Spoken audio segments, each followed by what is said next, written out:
Bases dropped on a new edition of Soccer Down here. It is a Tuesday. We got UEFA Champions League this afternoon. We have games all over the world the rest of the day. Copa Libertadores preliminary rounds, Copa Sudamericana preliminary rounds, Liga MX, CONCACAF Champions League, Copa Argentina, all kinds of stuff to dig into today. Dylan Butler will join us at 9:30 to talk MLS, to talk CONCACAF Champions League. We will be very busy for a couple of hours. Jarrett Smith's with us for different parts of the couple of hours. How are you? I'm okay. Just gonna kind of wander in and out like a spiteful ghost. Yeah, that's about right. Let's get into this thing with Chelsea right now because there's more things happening with them. We have a potential buyer who is a London-based luxury property developer, Nick Candy, who's been a Chelsea fan. They have to figure out the whole, how can you actually make an offer right now and all of that sort of stuff with the license that has been generated by the government to continue operating, et cetera, et cetera, et cetera. Candy's promised to give Chelsea fans a seat on the board if his bid goes through. Okay, all that sounds good. Reportedly has the funds in place to do it. Okay, we'll hear more, but that's good news. Not so good news is that they are facing a 10-hour plus round trip to Middlesbrough and back.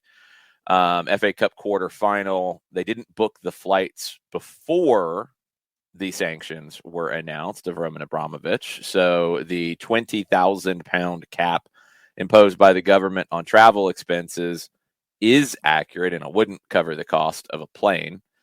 So, okay, that's going to be tricky. Also have to travel to Middlesbrough 2 days after arriving back from Lille for Wednesday's second leg in the round of 16 in the Champions League.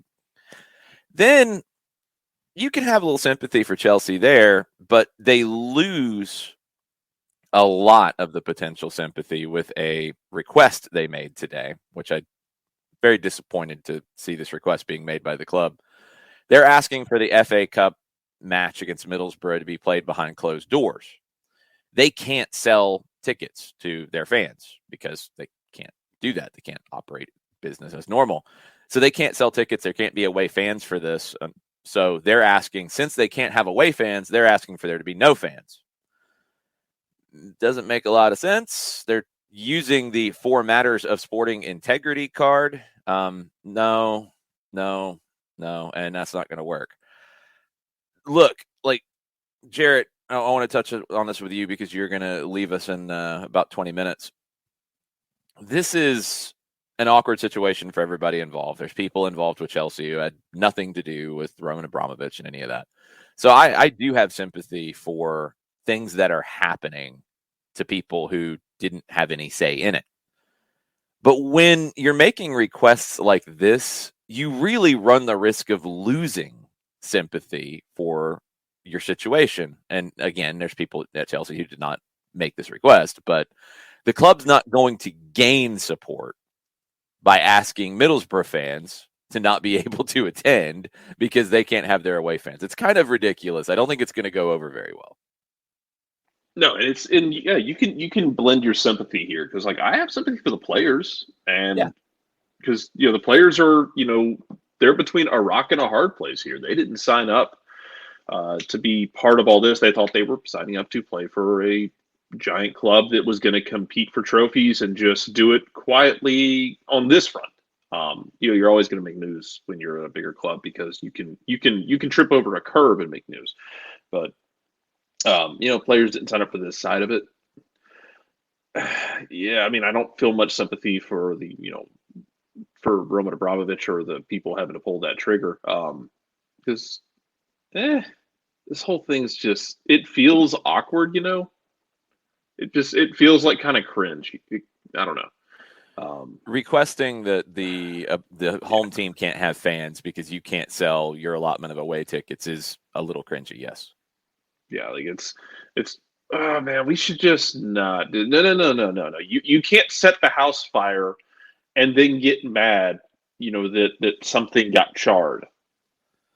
That's not how it works. Right. Here. I mean, you kind of that's not to say yeah, I mean, you just kind of have to roll with this. So it's such a tone deaf kind of thing. And yeah, I get it. You don't get to have fans. Yeah, you're in a weird situation right now. And look, the fans are going to suffer because of, geopolitical stuff. And you can have an entirely different debate about how, the how England is handling this as a whole, how the Premier League is handling it. You can have a whole different debate about whether or not they're doing things the right way. But this falls under the category for me of a lot of things where you don't necessarily have to like what's happening, and you don't necessarily have to like a rule. But if it's a rule, you have to follow it. Otherwise, you are going to face consequences. I have this conversation with my 4-year-old anytime she does something that gets out of pocket. And I feel like we have this conversation a lot about professional teams as well of, you don't have to like the rules, but just know that if you break them, there will be consequences. So I don't want to hear your belly aching. I think in this case, there's also a strategy to it, John, because Chelsea's making requests of the government for different things. They'd like more money to work with for travel. They'd like to be able to do some different operational things. That's going to require the government to change the license of their operating terms. And when you're making requests like this, you're probably not going to get much favor from the people who are making those decisions, because this just isn't going to be received well. If you are the group that was responsible for the larger decision in the first place, and you come into the situation that you're currently involved in with this matchup with Middlesbrough, and you want the rules to be changed to benefit you, although in the eyes of English soccer, you're the ones in the wrong, how do you think that's going to look? It's not going to look very well. But for competitive advantage, I understand Chelsea's notion of sitting there and saying, okay, let's try to figure out ways where we can even up the playing field. And yes, I did just use air quotes there. You're going to try any kind of way to gain competitive advantage in a situation where you're already coming in as the one who's done wrong.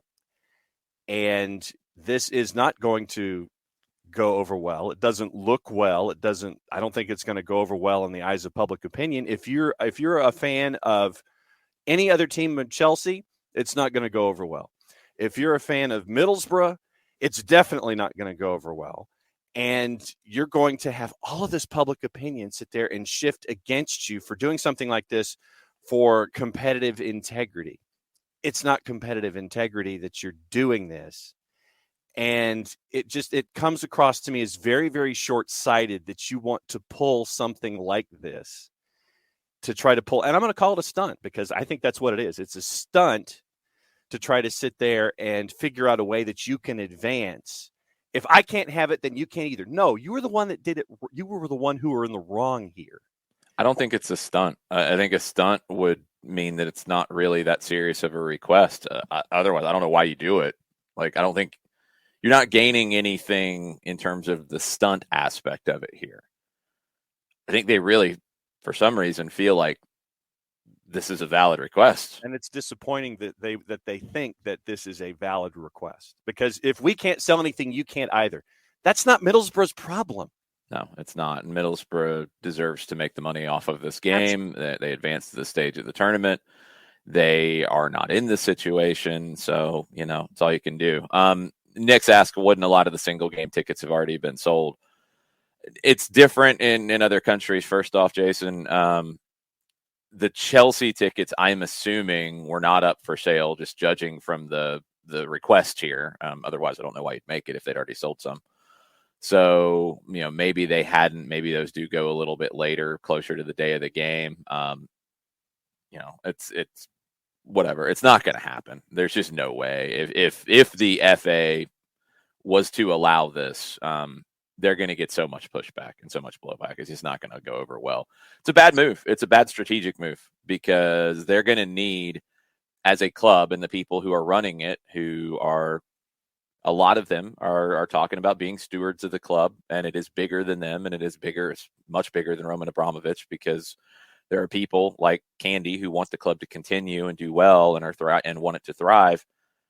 This is a bad look for the entity, the club itself, and it's just not going to go over well. So we'll see. I mean, it's already been condemned pretty much everywhere. It's a bad look, and it's not going to help them with the other requests they're going to have to make, because these operating terms are very stringent and honestly not all that realistic in some cases. And you get past Lille in the CONCACAF champion, or in the UEFA Champions League, bring them to CONCACAF. There's no way the travel amount's going to work.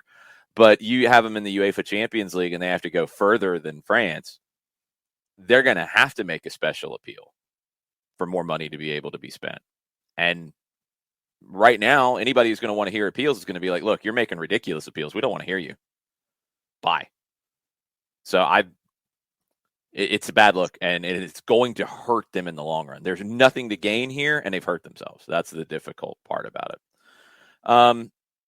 So many different things. And yeah, Domer, I mean, I know you're in this situation, and it's difficult as a Chelsea fan. And, it's an awkward thing because, as I said, I think last week when we were talking about Roman Abramovich,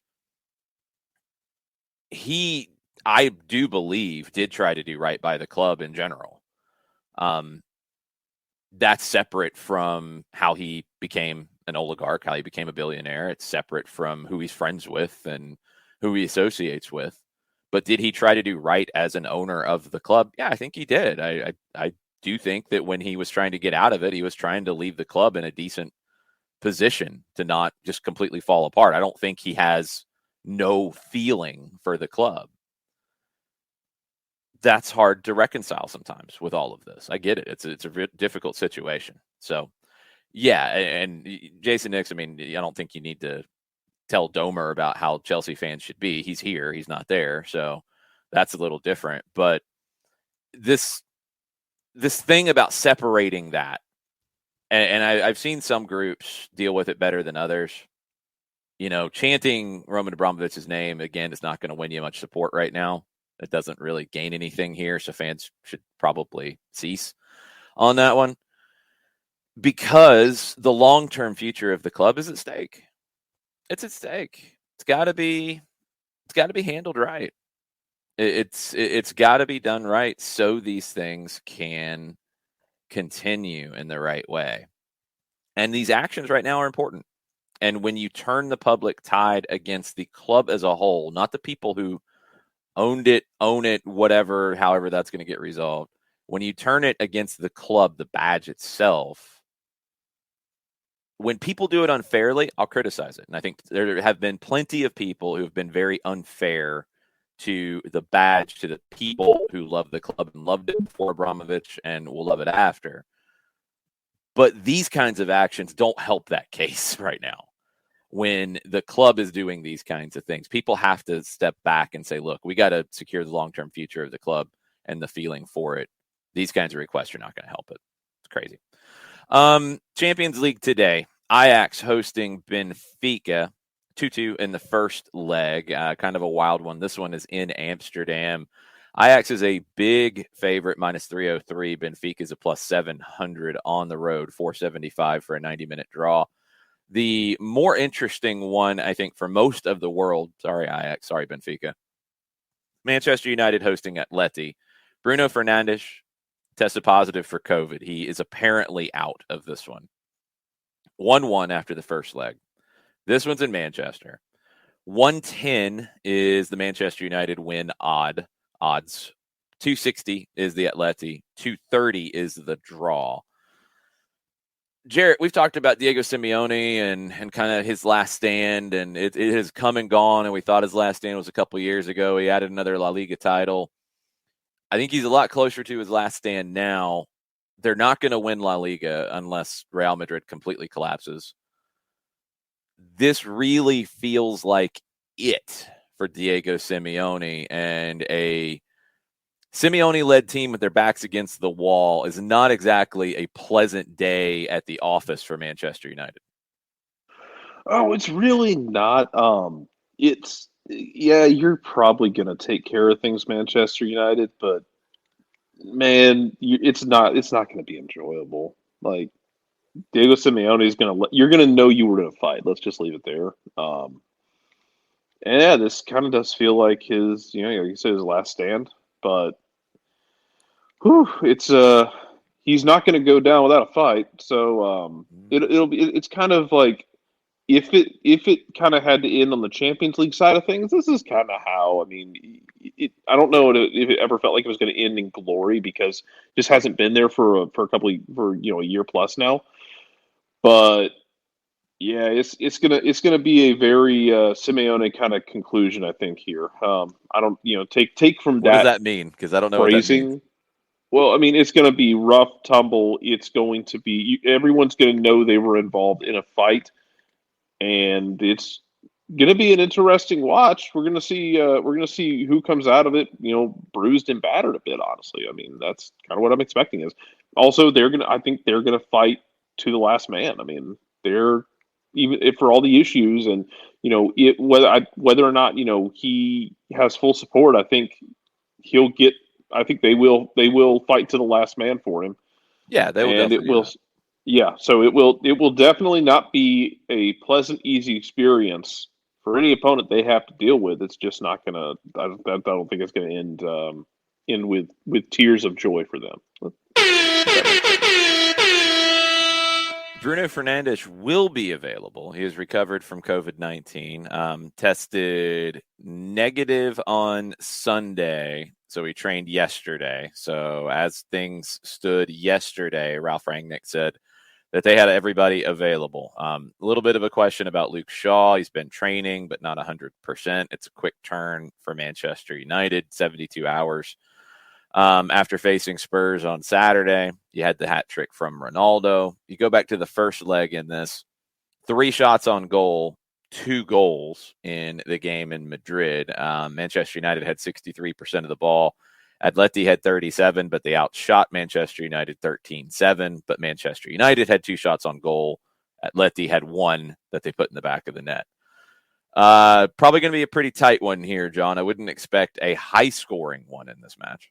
No, and with Atleti having won 4 in a row domestically, I think that, in their own mind, I think that they're in that rhythm that you always associate with an Atleticos and with Atleti side where it's going to be physical. It's going to be a low scoring, take the under kind of a game.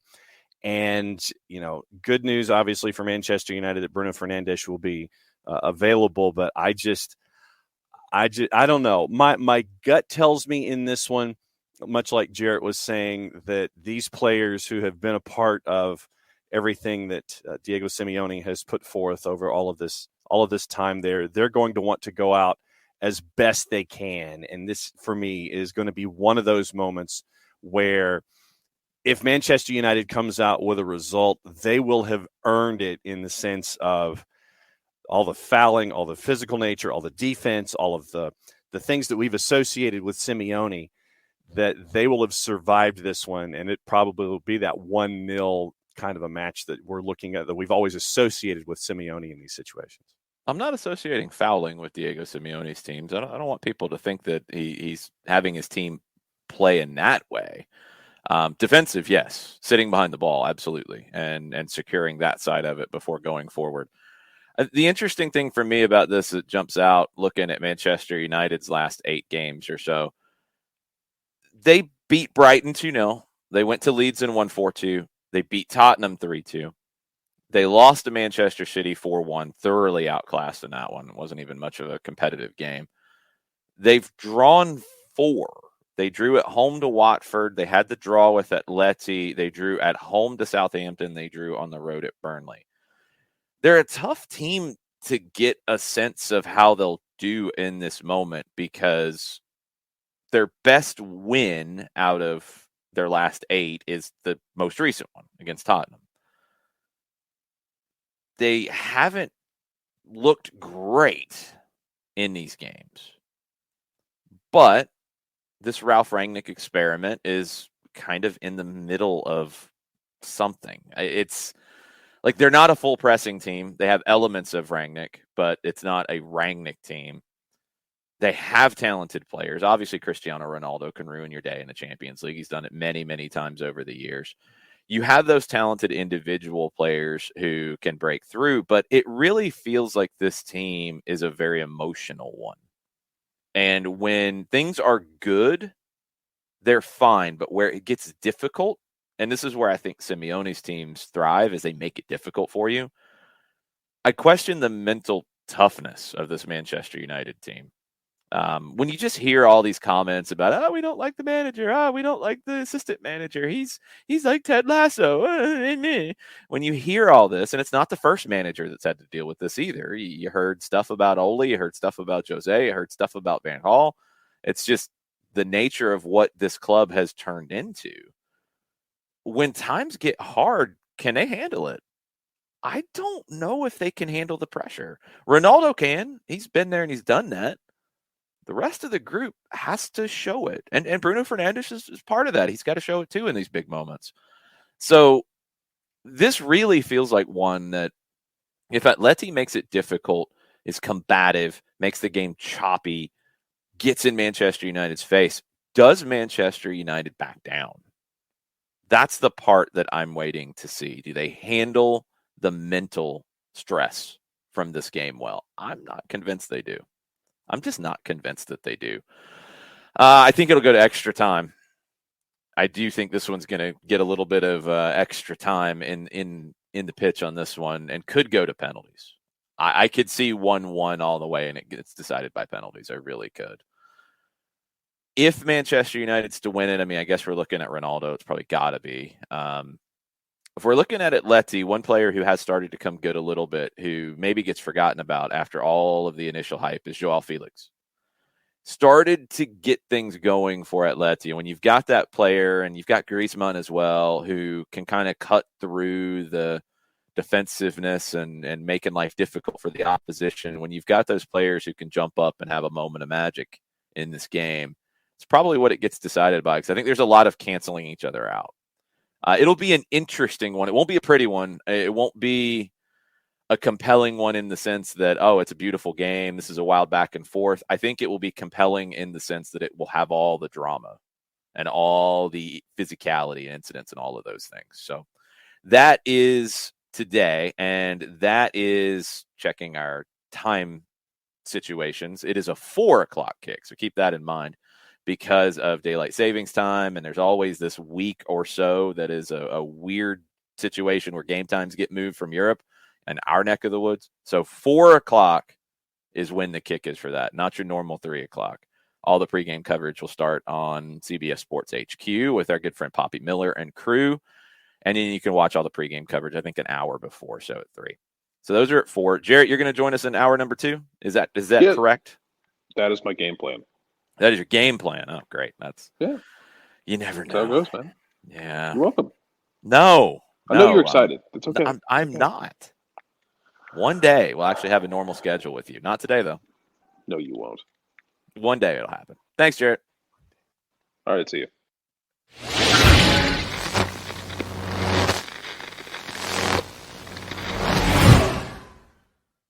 Let's get Dylan Butler on the show and talk some MLS and some CCL. What's up, my friend? What's up, guys? So is Jared like on the player availability report? Would he be questionable or probable for the rest of the show? Or I think it's questionable. Oh? I think it's questionable. I have questionable next to Jarrett in all things, just to be safe. Upper body, lower body, just all. I mean, I guess if we're gonna say, the head area, I'm gonna go upper body just to be safe. Just to be safe. You got to watch Jarrett. Sometimes he can get you in trouble. He'll be back later, hopefully, possibly, maybe.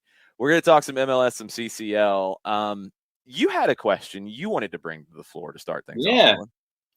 Yeah, for you guys, for the fans. So it's CCL kicking off again now, right? Obviously, MLS team's first leg killed it, right? For the most part, outside, Montreal being the only exception, and even their result wasn't the worst, right? Fine. So it's looking, and I knock wood somewhere, but it's looking pretty good as this tournament goes forward, that MLS, the chance seems to be there, maybe as good as it's ever been, right, to finally end this run of this drought, the CCL drought, right? So the question I have is this, right? When you look at the brackets, Seattle, NYCFC, right? That guarantees you, obviously, right, a team in the CCL final. And then on the other side, you've got New England, Cruz Azul. But let's say it's an all MLS final, right? And obviously, that the streak is going to be broken. Does it take a little bit of the buzz away ahead of that 2-leg series, just that already sort of being a determined outcome? Or do you need, let's say, a Cruz Azul and Seattle or NYCFC to play to have that Liga MX team in there with Mexico's dominance in it to have that buzz and finally break it against, the league that's dominated this competition? It shouldn't affect it. I would honestly, I would hope that if you have 2 MLS teams in the final, that it's an even bigger story. But judging from past history, when we've had the all MLS matchups in this competition, I do think there's been a little bit less buzz for those. And it's a shame. I think it's a good thing, not a bad thing. But if you slay the dragon in the final, that usually gets more attention and more buzz. If, León was to pull an upset and come back from 3-0 down, if Pumas was able to come back from 3-0 down, if Comunicaciones did it, it wouldn't be as big of a deal, I don't think. If Cruz Azul was able to get a win in Montreal and go through, I think it'd get more attention in the final. Where I would hope is that if 2 MLS teams make the final, that there would be so much more attention in the build-up. I'd love to see that. I'd love to see a home it's a 1-game final, so you don't even get that. I'd love to see the build-up to an all-MLS final. I think they've gone back to a single game now for the CONCACAF Champions League final. Unless I'm looking ahead, but I thought this year they switched it to the 2-leg final. Oh, did they go back? They go back and forth so often I can't keep up. It should be a big deal, but I don't know if it would be as big of a deal, if that makes sense. Yeah, it does. Yeah. I think for me, it's sadly the latter, because if it turns into that fait accompli that you're looking at, it's like, all right, you got 4 teams in the semifinals, and then it's like, all right, we'll see who gets to the final, but we know what the end result is. It's like you've already read the book, and you know that you know who committed the murder and everything. You know who's guilty of the crime. You know that justice is going to be served. You know the ending of the book in that case. So I just think, sadly, it's the latter. As much as I'd like to sit here and say that you need to create enjoy the buzz that's going to be associated with finally getting the champion there, I just think that these days you sit there and you look at it and it's like, okay, Final Four, we know what's going to happen, and so okay, great, fine. So I think that momentum goes like that if you don't have that competition in the final match.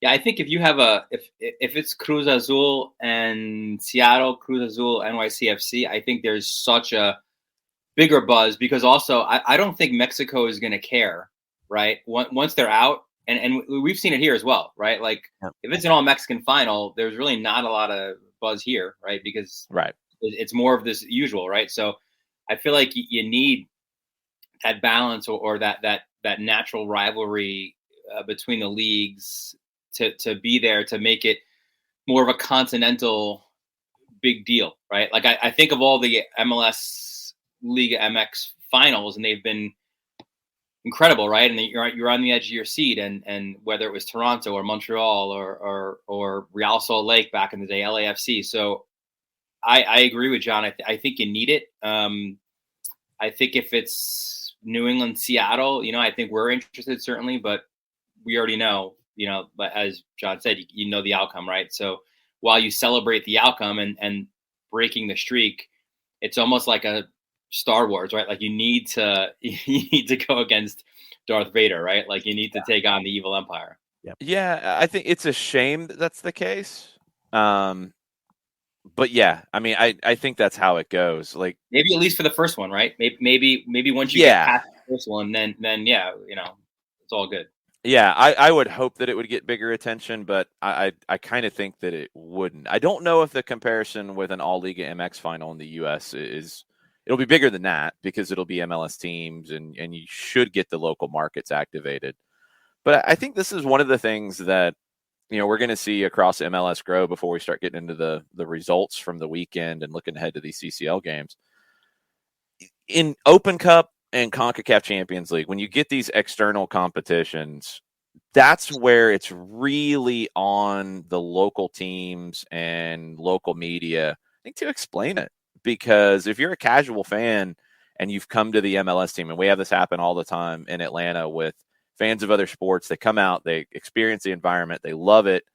Then you throw, hey, there's an Open Cup game in Kennesaw, or it's the round of 16 and it's going to be played at Mercedes-Benz. It's like, wait, what's that? Yeah. I don't have a frame of reference, with baseball or basketball or football. Like what's Nations League? Yeah. Well, even that, get into that's a whole other thing. Leagues Cup is going to be an interesting one, although that's going to get so much hype that I think it will be pretty quick to understand. I think these things, like the local teams, the league, but more importantly, the teams have to be really out in front of explaining why this is such a big deal, and that'll generate some of that buzz. By the way, it is, I just checked, it is a 2-leg final. So the first leg is like April and the second is May. So probably like late April, early May. So Yeah. April 26th to 28th, first leg, May 3rd to 5th is the second. So they went back to a 2-leg final, which is great. A 2-leg final to me is brilliant in this, because then if maybe the buzz coming in isn't as great going into leg 1, then you've got something to work with in that week of build-up time to leg 2. And leg 2 should end up being a much bigger deal. I think that helps it if it's an all MLS final, because you'll get more time to talk about how significant it is. Yeah. Just curious. Wonder what the fans think there as well. Yeah. I mean, we all want to see an MLS team, get it right. To break this snide, but just kind of wonder, right? Like, and of course now I somehow jinxed it, right? Where it's not probably. We'll remember who to blame, you, sir. Yeah, You're the one responsible for what happens or what doesn't happen. So if we don't get the Final Four, we know what happens the following Tuesday that you come and visit. Yeah, exactly. We'll remember who to blame on that one. Most of the fans agree with, I think, the premise that if you beat an Liga MX team in the final, it'll be bigger. If you are in that situation, it'll mean a little bit more. I'm not surprised. I would love an all MLS final to have a lot of meaning, but maybe that does have to happen a little bit down the road for that meaning to grow. We'll see what happens here, because the MLS teams are in great position. When we look at this quickly before we go back into the week of league action, it's Comunicaciones hosting NYC tonight. The home team is trailing 3-1. They do have that away goal, which a 2-0 win is all they need here. They've been really good domestically. This is one of the best Central American teams we've seen in this competition in a while. They're competitive. 100%, and that's exactly what Ronnie Dyla said in the match day -1 press conference, that they're a dangerous team, they're home, and all they need is a 2-0, right? And as a result, we see it's one of the probably more often results, right? So. Alex Kynes as well said, we could, if we get that early goal, right, we could essentially kind of put this tie away. So that's a little bit of the thought, but you also attack a little bit with caution, right, where you don't want to get hit on the counter and get push too many numbers up. So I think it is an intriguing one. I certainly NYCFC come in with confidence, as they should, but also a little bit of caution as well. Yeah, it's a little tricky. Odds out there, SofaScore's got Comunicaciones 260 to win the 90 minutes, 240 on the draw, 110 for NYC. So, I think even the odds makers are reflecting a little bit of that caution here. Yeah. When it comes to, let me go back to leg 1 real quick. And I guess the thought and the response of everybody up there in the tri-state about all of the fans from Comunicaciones that made the trip to Hartford What was the response to that, and the fact that there was a lot of noise from Comunicaciones fans there in leg one? What's been the response ever since that first leg from what you've been able to see? I think I mean, look, there's all kinds of logistic issues, right?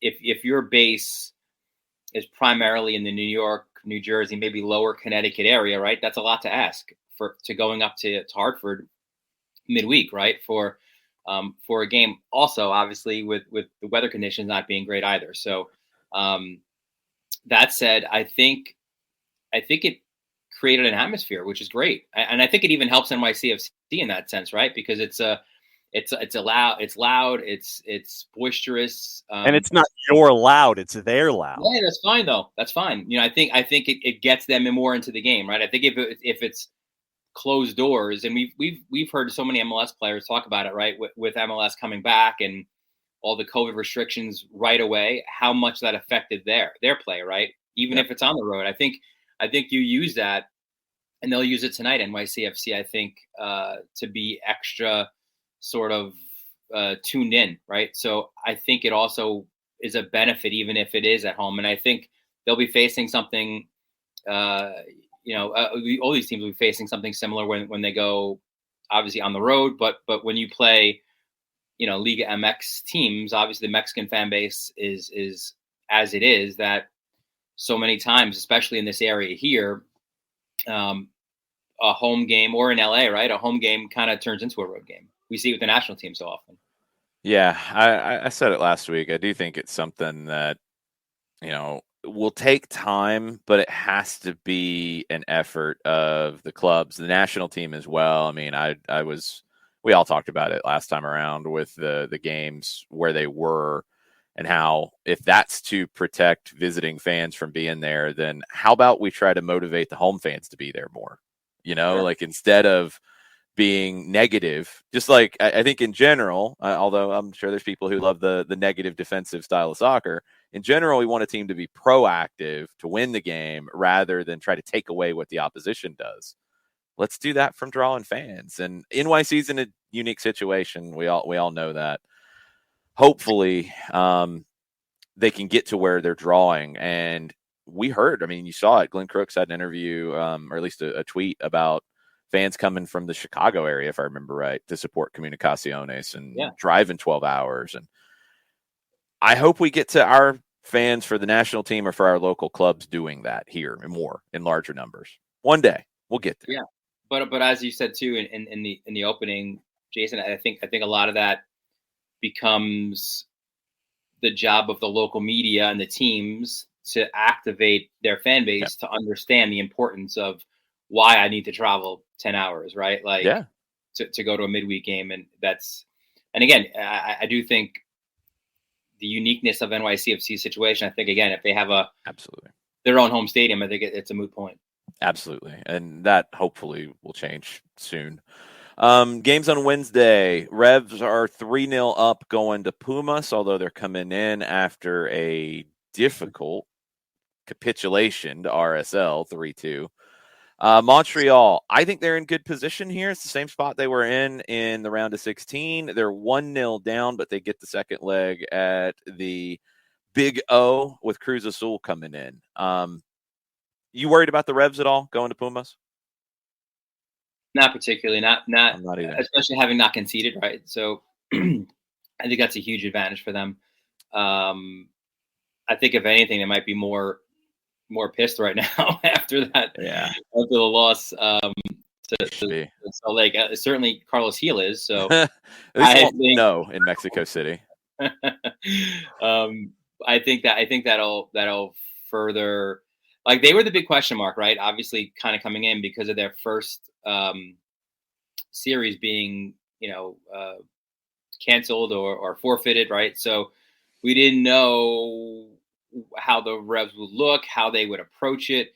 And I think they answer that in an incredible fashion, right, at home, with that decisive win. So, I think that they're a fun team in this, right? And I think they know if they can if they can nick a goal as well, right? Like, I think they could really, really put this one away and, look forward to the semifinal. So even if it's a tight loss, I'm not, I don't know what the odds are, right? What the odds makers are saying, but I'm not too concerned about the Revs in this one. I can't see them, dropping a 4-0, right? Yeah, same with Seattle. I think both of them are fine. The interesting one's Montreal. They have not looked good in league play, but they have looked really good in CONCACAF Champions League. It feels like with their depth not being at quite the same level as some of the other CCL teams, they are all in for the Champions League, and they have an opportunity to turn this around against Cruz Azul. Yeah, I was a little bit worried from what I saw on the weekend, right, where they kind of looked out of gas, especially in that second half against NYCFC. And these were two teams that, obviously have their eyes on the CCL. But as you mentioned, right, I think NYCFC's depth is certainly better than Montreal. So, in that sense, look, if they turn it around in this second leg and they win, right? So the concerns aren't there for the weekend, but they looked a tired team, and that's what concerns me. Heading into a game where you've got to expand a lot of energy, and obviously, yes, they're home. Stade Olympique and everything that kind of comes with it, which has been, I guess, a short history, but over history, sort of that killer venue for for Mexican club teams, right? Yeah, and when you're going into the Big O, I mean, it's not the welcome mat that we were used to seeing when the Expos were there. It's not that just nasty flat surface that it used to be with the cement underneath. I think that it's a different surface than that, but it has turned into not that much better, John. Yeah, I know. Everybody still complains. It's not that much. It's better, a new rug on top of the concrete. That's about it. Yeah. So, but it still has turned into that boogeyman for the visiting clubs. I mean, I think the series against Motagua is another example that pops into my head for me, where once again, CF Montreal / Montreal Impact are trailing going in. They take care of business. It just seems to be this black hole for any visiting club, whether they're going when you go to the Big O to play, Dylan. It's funny. I a couple of years ago, I think it was like in February-ish. So it was just before the start of MLS season. My wife and I think I've said to you before, big hockey fan. She's a big Islander fan. I'm a Ranger fan. But we went to Montreal. The Islanders were playing up there, so we toured the city, love the city, love everything about Montreal. Yeah. Took a tour across the street from the Big O is like the Botanical Gardens. Went there, went across to the Big O, and we took a tour of it. And actually, it was almost like you were at Old Trafford, right? Like you couldn't step onto the surface. And I'm like, is it really that much of a concern? Is it more of a health hazard for visitors? Like you're gonna blow an ankle out, because it wasn't like it was some pristine surface that you couldn't step on. So, oh man. All right, so Rev Seattle should be fine. Big week for MLS and CONCACAF Champions League. It's tonight, it's Wednesday, it's Thursday. Yeah. Before we talk about some of the results from the weekend, we got to get into your boy Tommy Scoops dropping the knowledge last night about Jossie Zardes being on the trade block. Yeah. Where do you think he ends up? I think there's a perfect landing spot for him. And I think that landing spot would be Sporting Kansas City. That's exactly what I was thinking. Like I don't. Colorado, I think, should be in the mix. They probably won't be. I think they're going to roll with Rubio. Yeah, I think especially having a follow-up performance from Rubio this week. Exactly. Maybe pumps the brakes on that for them. Yeah. SKC is in clear need of that.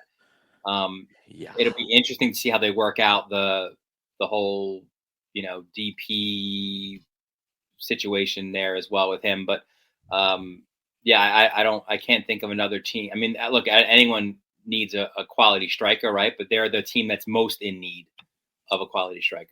And only being with one in the last year of his deal, that actually works out for Kansas City. Yes. Because if you can't keep him or don't want to keep him at the end, then you've got Alan Polito coming back. That's what Peter Vermes has said they're looking for, and that's why they went and got Vunjevic.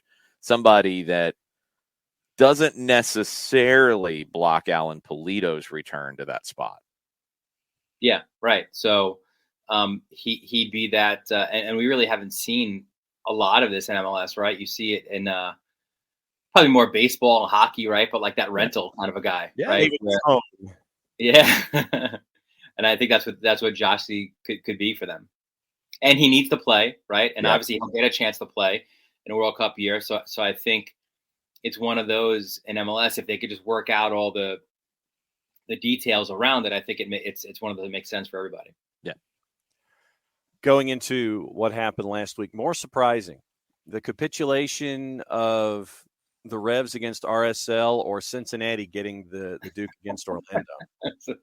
I'm gonna go Cincinnati, right? Because that's crazy. I mean, the weather being what it was in New England, you could argue it's for both teams. Should that have been called off? Yeah. Carlos Gil claimed that he would have had that same response had they won the match. So yeah, I kind of, as entertaining as that post match was, I look at Cincinnati. You know, you go on the road and you win. That's one I didn't see coming at all. That was definitely a surprise. Yeah, a couple other performances that stood out to me. Houston looked good. Darwin Quintero. Yeah, 4-2-3-1, right? So a little bit of a change of shape. They were 4-3-3. You go 4-2-3-1, and Darwin playing that number 10 role and scores a brace, right? So makes sense for Nagamura to make that adjustment because they did not look impressive in the first couple. That's the sign of a good manager. Yeah. You saw, I think, more of a adjustment with Miguel Angel Ramirez in Atlanta with Charlotte, where they had went very much with a 5-2-3, 5-4-1, whatever, 3 center backs the first game, with Fuchs really playing as a left center back. Last game, that's what it looked like on paper, but Mora pushed up so high that it played somewhat like a line of 4. This was purely a line of 4 with Christian Fuchs as a left back. And while it worked for a while, I think you saw that Christian Fuchs at his age playing left back in this league is a liability for Charlotte. Yeah. And Jake Mulroney exposed it at the end. Yeah, that was I think there were a lot of positives to draw from it for Charlotte. And also, Absolutely. By the way, from a neutral's standpoint, a lot of fun, man. Like that was if it's the birth of a rivalry, I think it has the potential to be something really good. That's what I've been saying ever since the end of that, Dylan. Right? I like it was tense calling it from an Atlanta perspective, but once it was over, it's just like, man, that was a really fun game to call. Yeah. That was a blast. Yeah, and you know, Guzan doesn't make a save in the first half, and makes another save. I mean, you know, maybe Charlotte wins this game, right? And what a way to kind of introduce themselves to that rivalry with a win. But yeah, I mean, my other takeaway from it, other than it just being really entertaining, was that Fuchs as a left back is not going to work, right? Like, you know, and they made other changes as well, right? Harrison Awful came in. But yeah, he doesn't have the legs at his age to play that position. So I think that he was exposed, not just by Mulroney, but I think in other times, I think Joseph also got a good bit of him as well. So I think it was like body blow, because they kept attacking him, and he looked older and more tired as the day went on, and Mulroney hits him with the knockout punch at the end of the fight. Right. Yeah. So I think that's now another.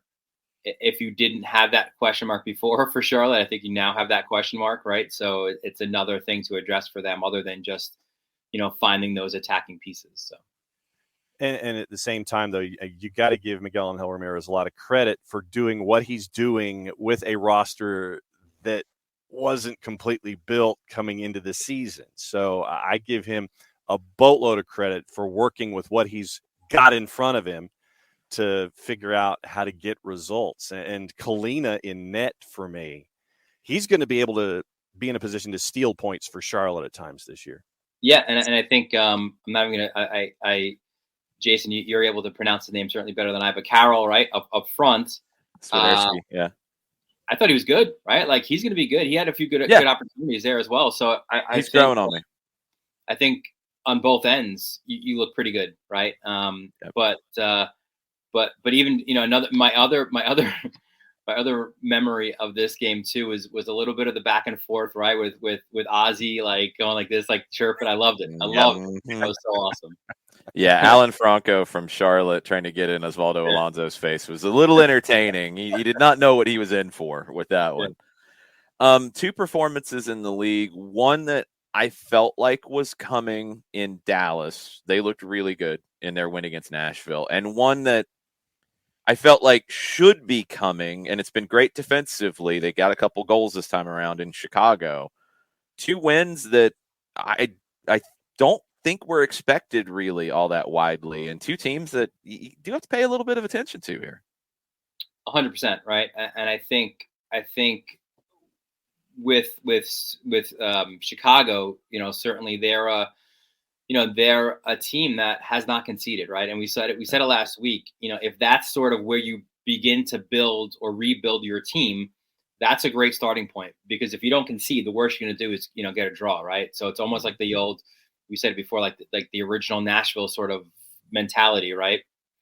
But now you do, and now you attack and get goals, and Johnny Bornstein, right? Not with his head, but with his feet, scoring a goal, coming off the bench. I think, and I love the comments too, right? Like with Ezra Hendrickson after the game, where he said, we want to play the beautiful game. We want to kick the ball around. Conditions didn't allow that. We had to win with grit. And that was important for this group, right? So they've talked about getting the defense sorted out, which they appear to have done. And now you get a big win on the road as well. So I think it's a big building point for them, a big push off for them. And Dallas, yeah, I think again, it was a little bit incomplete, like Atlanta has been a little bit, because you hadn't seen Velasco yet, right? And boy, did we see him in this one, right? from midfield, that rampaging run and the finish, and what a way to introduce yourself to your new team, certainly. And Ferreira kind of playing now behind a little bit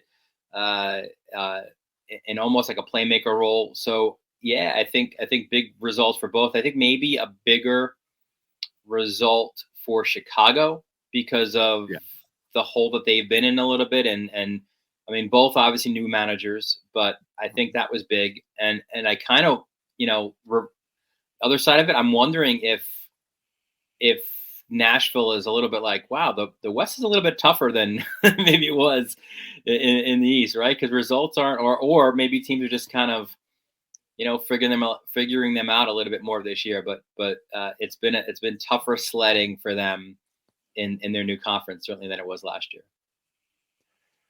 Let me get into Austin real quick. Obviously, we know what they were able to do at Q2, go on the road, and I think they acquitted themselves fairly well in Portland. I guess now the idea under Josh Wolf just to continue to grow, and considering last time they were in Portland, I think they lost 3-0, 3-1, something like that. They only lose 1-0 this time. It's another building block for Josh Wolf here, going on the road into a tough environment and coming out only losing 1-0.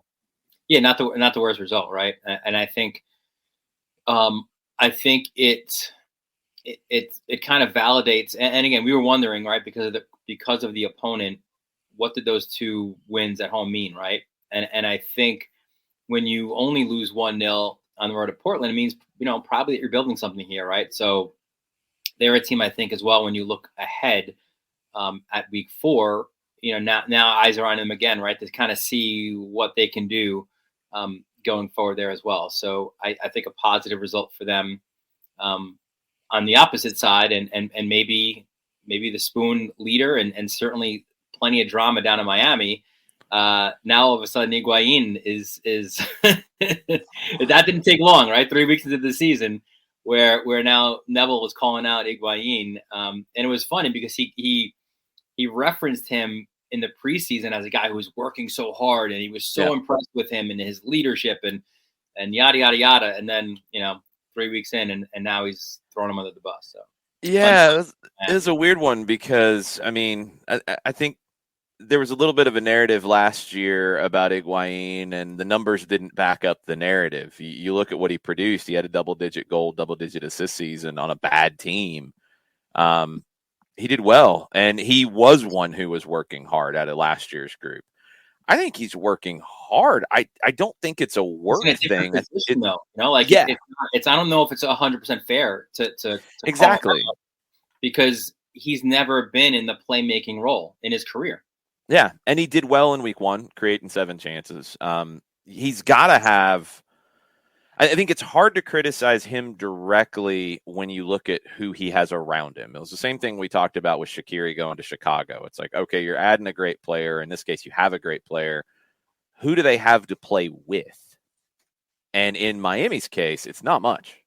So I almost wonder if it's criticize – Neville might think he's got to call somebody out, right? And the rest of his team is so young and so new. Like he's just a whipping boy. Right? Really good point. Yeah, really good point. You can use that to effect sometimes to get everybody's attention. And Gonzalo's been around the block a few times. He knows how that game's played too. And there very well could have been a conversation between the two of them, like, "Hey, this is how we're going to handle this." Wouldn't shock me. Yeah. Last one I wanted to mention to you, looking at some of the best performances of the weekend, according to SofaScore, one name jumps out to me as a player who was not a starter last season and has won the job at a team that is a contender in my book, Philadelphia. We watched Olivier Mbaiso struggle late last season, especially in that Eastern Conference final. And Nathan Harriel is the guy now. And Nathan Harriel right back is beating him out. It's another young Philadelphia player breaking through and a guy to watch. It's remarkable, honestly, what they've done with their academy and like Dallas, obviously these guys are moving on as well. But it just seems like literally it's the next man up, and it seems like it's at any position, right? Where we're good, right? I mean, Andre Blake gets injured, you figure it's the end of the world. No, we've got his backup here. We've got, left back. We got center backs. You got guys in the midfield, guys up front. Huge credit to them. I can't say that I'm surprised, only because of the results throughout the rest of the team tell you that should work as well, right? For Harriel. So, it's super entertaining for them. One other note I wanted to say, one guy I wanted to shout out for the week was, and obviously he won the player of the week, but Dane St. Clair, man, what a performance. Yeah. He's a super interesting case because, again, World Cup year, he's not going to be the starter for Canada, but he desperately wants to be on that roster, right? Again, you need to play. What will Adrian Heath do here, right? Like they've said as well, there's been trade. New England, Vancouver have inquired. The price was too high. I don't know what they're going to do with him, right? Because you've got kind of two number ones there with Miller and him. So I do think he's shown if you come off a positive performance, right? You get that next game. Yep. And that's kind of what happened last year where St. Clair was the guy. They started 0-4, not necessarily anything that he did, but then Miller came in and Miller got the job the rest of the way. So I wonder now if St. Clair, he should get the nod in the next game, and maybe again he's got to play for the next game. But he was a guy who really definitely impressed me in week 3. We've got about 6 weeks before the window closes for a little while in MLS, and you've got former starters that could be on a trade block, and in Jossie Zardes' case, sounds like is on the trade block. Zardes has been supplanted by Miguel Berry. Mbaiso has been supplanted by Harriel, and maybe Tyler Miller supplanted by Dane St. Clair. Guys that could be had around this league for teams that might need a little bit of extra help. It gets really interesting over this next 6 weeks while the window's still open. And I think especially with it being a World Cup year, right? I think that adds to it. Desperation for playing time is going to force maybe some moves that maybe in previous years wouldn't be happening. Yeah, interesting times in MLS. Anything you're looking forward to, especially as we get into week 4 this weekend? Yeah, getting back on the call with Glenn Crooks. I'm going to be on the radio call. Sir Glenn, I think we need to call him, right? I think he's been knighted at this point. Yes. But yeah, a huge one at Yankee Stadium, right? I mean, arguably maybe the game of the week too. NYCFC Philly, right? Coming off of last year where Philly feels like maybe if the whole COVID thing didn't happen, that they'd be the team in the MLS Cup final, shoulda, woulda, coulda, who knows? But, they've got a chip on their shoulder coming in, and NYCFC, even in his press conference ahead of the second leg against Comunicaciones, Ronnie Dyla said, we've got 2 games now to play to win, and then we've got a little bit of a break, right, with the international break. So it's not. They see the light at the end of the tunnel, but they know they need to get these 2 results. So I think it should be a lot of fun. Yeah, that'll be a good one to get back on the mic on. Yeah, it should be a very entertaining one. I'll be listening in from the booth. It's about 3 hours before we get Montreal coming to the Benz, so we'll be checking that one out. Yeah, and I'll be watching that from the booth after my game's over. So there you go. Well, have a good call. Thanks for the time. We'll talk next week. All right, boys. Make sure you're following Dylan_Butler on your social media platforms. John, you got to tell us about our good friends Eliminize right about now. Hey, yo. Rotor-free, clean, fresh air. One place you need to go. It's Eliminize service QR code over my left shoulder for those of you watching on Twitch. Eliminize deodorizes enclosed spaces like houses, apartments, and condos. They've created a customized solution that eliminizes all organic odors like pet cigarettes and food. Realtors and property managers use the Eliminize service to eliminate bad odors to help them sell or rent those facilities that much faster. It's a turnkey process, makes it easy to work with realtors and property managers, kind to the environment, offering a green way to get rid of odors without any kind of toxic residue. Different than our favorite masking agents that we have under the sink, because those masking agents, all they do is take care of the odor in the house. They don't attack the problem like Eliminize does. It is a scientific formula that destroys odors down to the molecule. Pricing very, very easy for you. One of 2 ways, either by cubic feet or parts per million, to come up with a price that's affordable for you. Results in 24 hours or less. Questions, frequently asked or otherwise, if you have them, go to one place and one place only. Go to their website, eliminize.com, but do us a favor. Use /Atlanta after the .com so they know what part of the world that you are addressing them from. The website, ELIMINIZE.com /Atlanta, eliminize.com /Atlanta for odor-free, clean, fresh air. Eliminize service, proud sponsors of everything SDH. Excellently done. Let's get into some other MLS news that we haven't touched on yet. Out of Philadelphia this morning, John George in the Philadelphia Business Journal says that the Union, they had their most successful season on the pitch last season in total. They did win the Supporters' Shield in 20, but it was a weird year. 8 new corporate partners for the 2022 season. Another half dozen or so deals are in the final stages of completion. We've talked about how things are changing in Philly a little bit. Rich Ransom has talked about this in the Twitch pitch a good bit. The fans feel more energized. There's more attention for the team. It seems like in the media, watching it from a distance. They have a radio partner now. I've had that for just a little while, which is great to see. And it's a unique radio call, which is always good to see. It's not a simulcast. But this is another area where you're showing growth in the mainstream, adding corporate partners. Look, it adds to the bottom line. It gives you more flexibility with things, and Philadelphia needs to add these kind of things. Sounds like it's a great year for Philadelphia off the field in 2022 so far. Yeah, and success breeds interest, and the fact that you are getting all of this corporate addition, a corporate interest, a bunch of different levels, and I like the separate radio call where it's no longer a simulcast, because there have been times. Well, they didn't have a radio call before. They didn't have one. Period. They've added one, and they didn't go simulcast. Yeah, and that's once again, that's a strong play when you can sit there and do something completely, totally separate, and you have a radio partner that will do something separate instead of just flipping a switch and sitting there and saying, all right, okay, so there's the game, flip the switch, and then you might do something at halftime, or you just run that hour and 50 minutes that is there with WPVI, ABC6, and their partners. And to have that kind of interest, it's big. And we all know that winning will do this for you.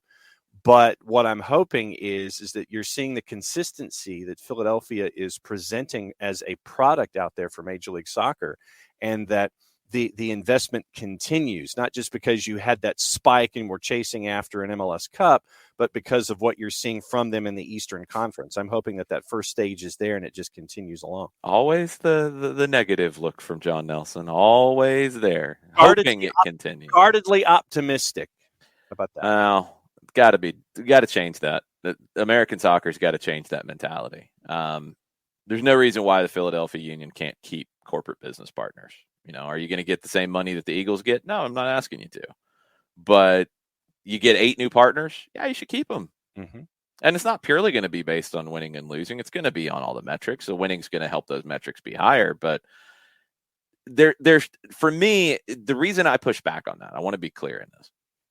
The reason I push back on your guarded optimism, as you claim it, is that American soccer has to have bolder ambition.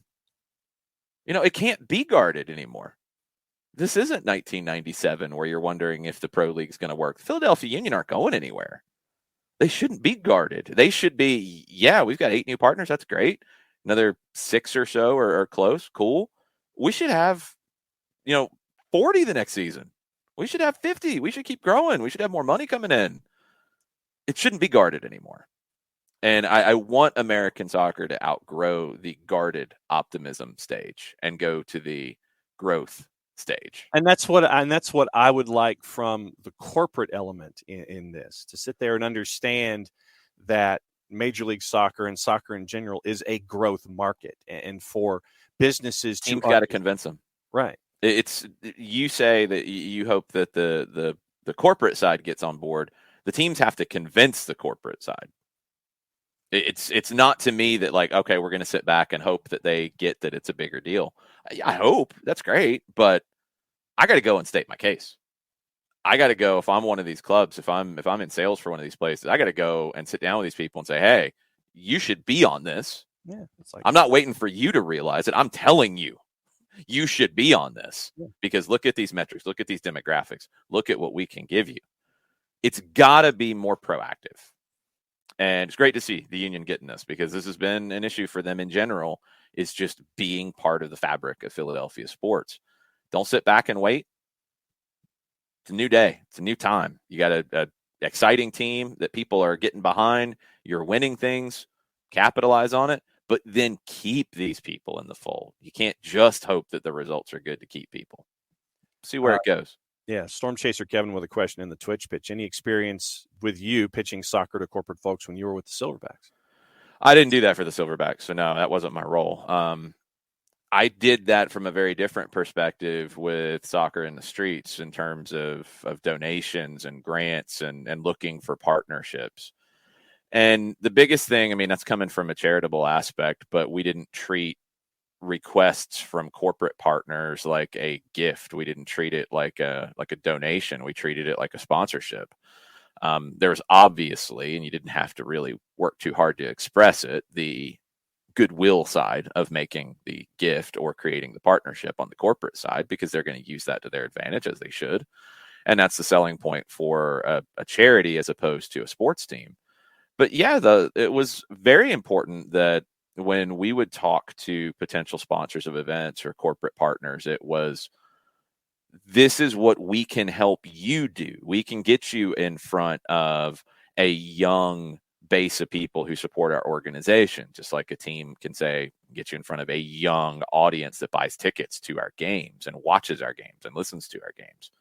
So yeah, I mean, that's just part of it. But it's changed. And you can't compare to the Silverbacks at all, because that's a minor league team in a major league market, which is a very hard sell in general, because, who are you going to talk to? You go to Coke and talk to them about it. It's a tougher sell, because they're like, well, if I want to give you that kind of money, I'm going to give it to the Braves or Georgia Tech or the Hawks or the Falcons, and I'm already giving them money. What are you going to give me that I'm not getting already? And then you have to ask for a certain amount that's very high because that's what you have to get to run that team.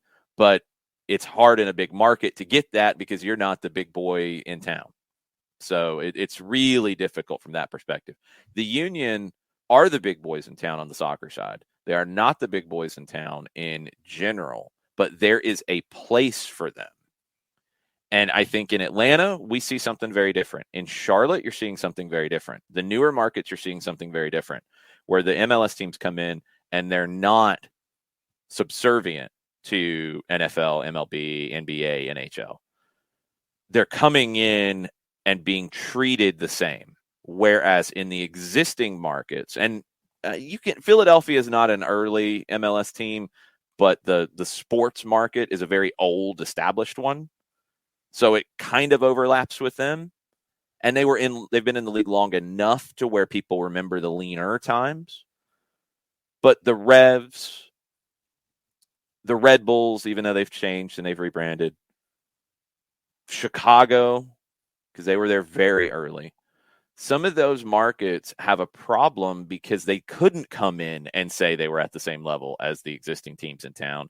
They were the new kids on the block, and they've never gotten out of being the new kids on the block. And that's tough. Now you have to reintroduce yourself.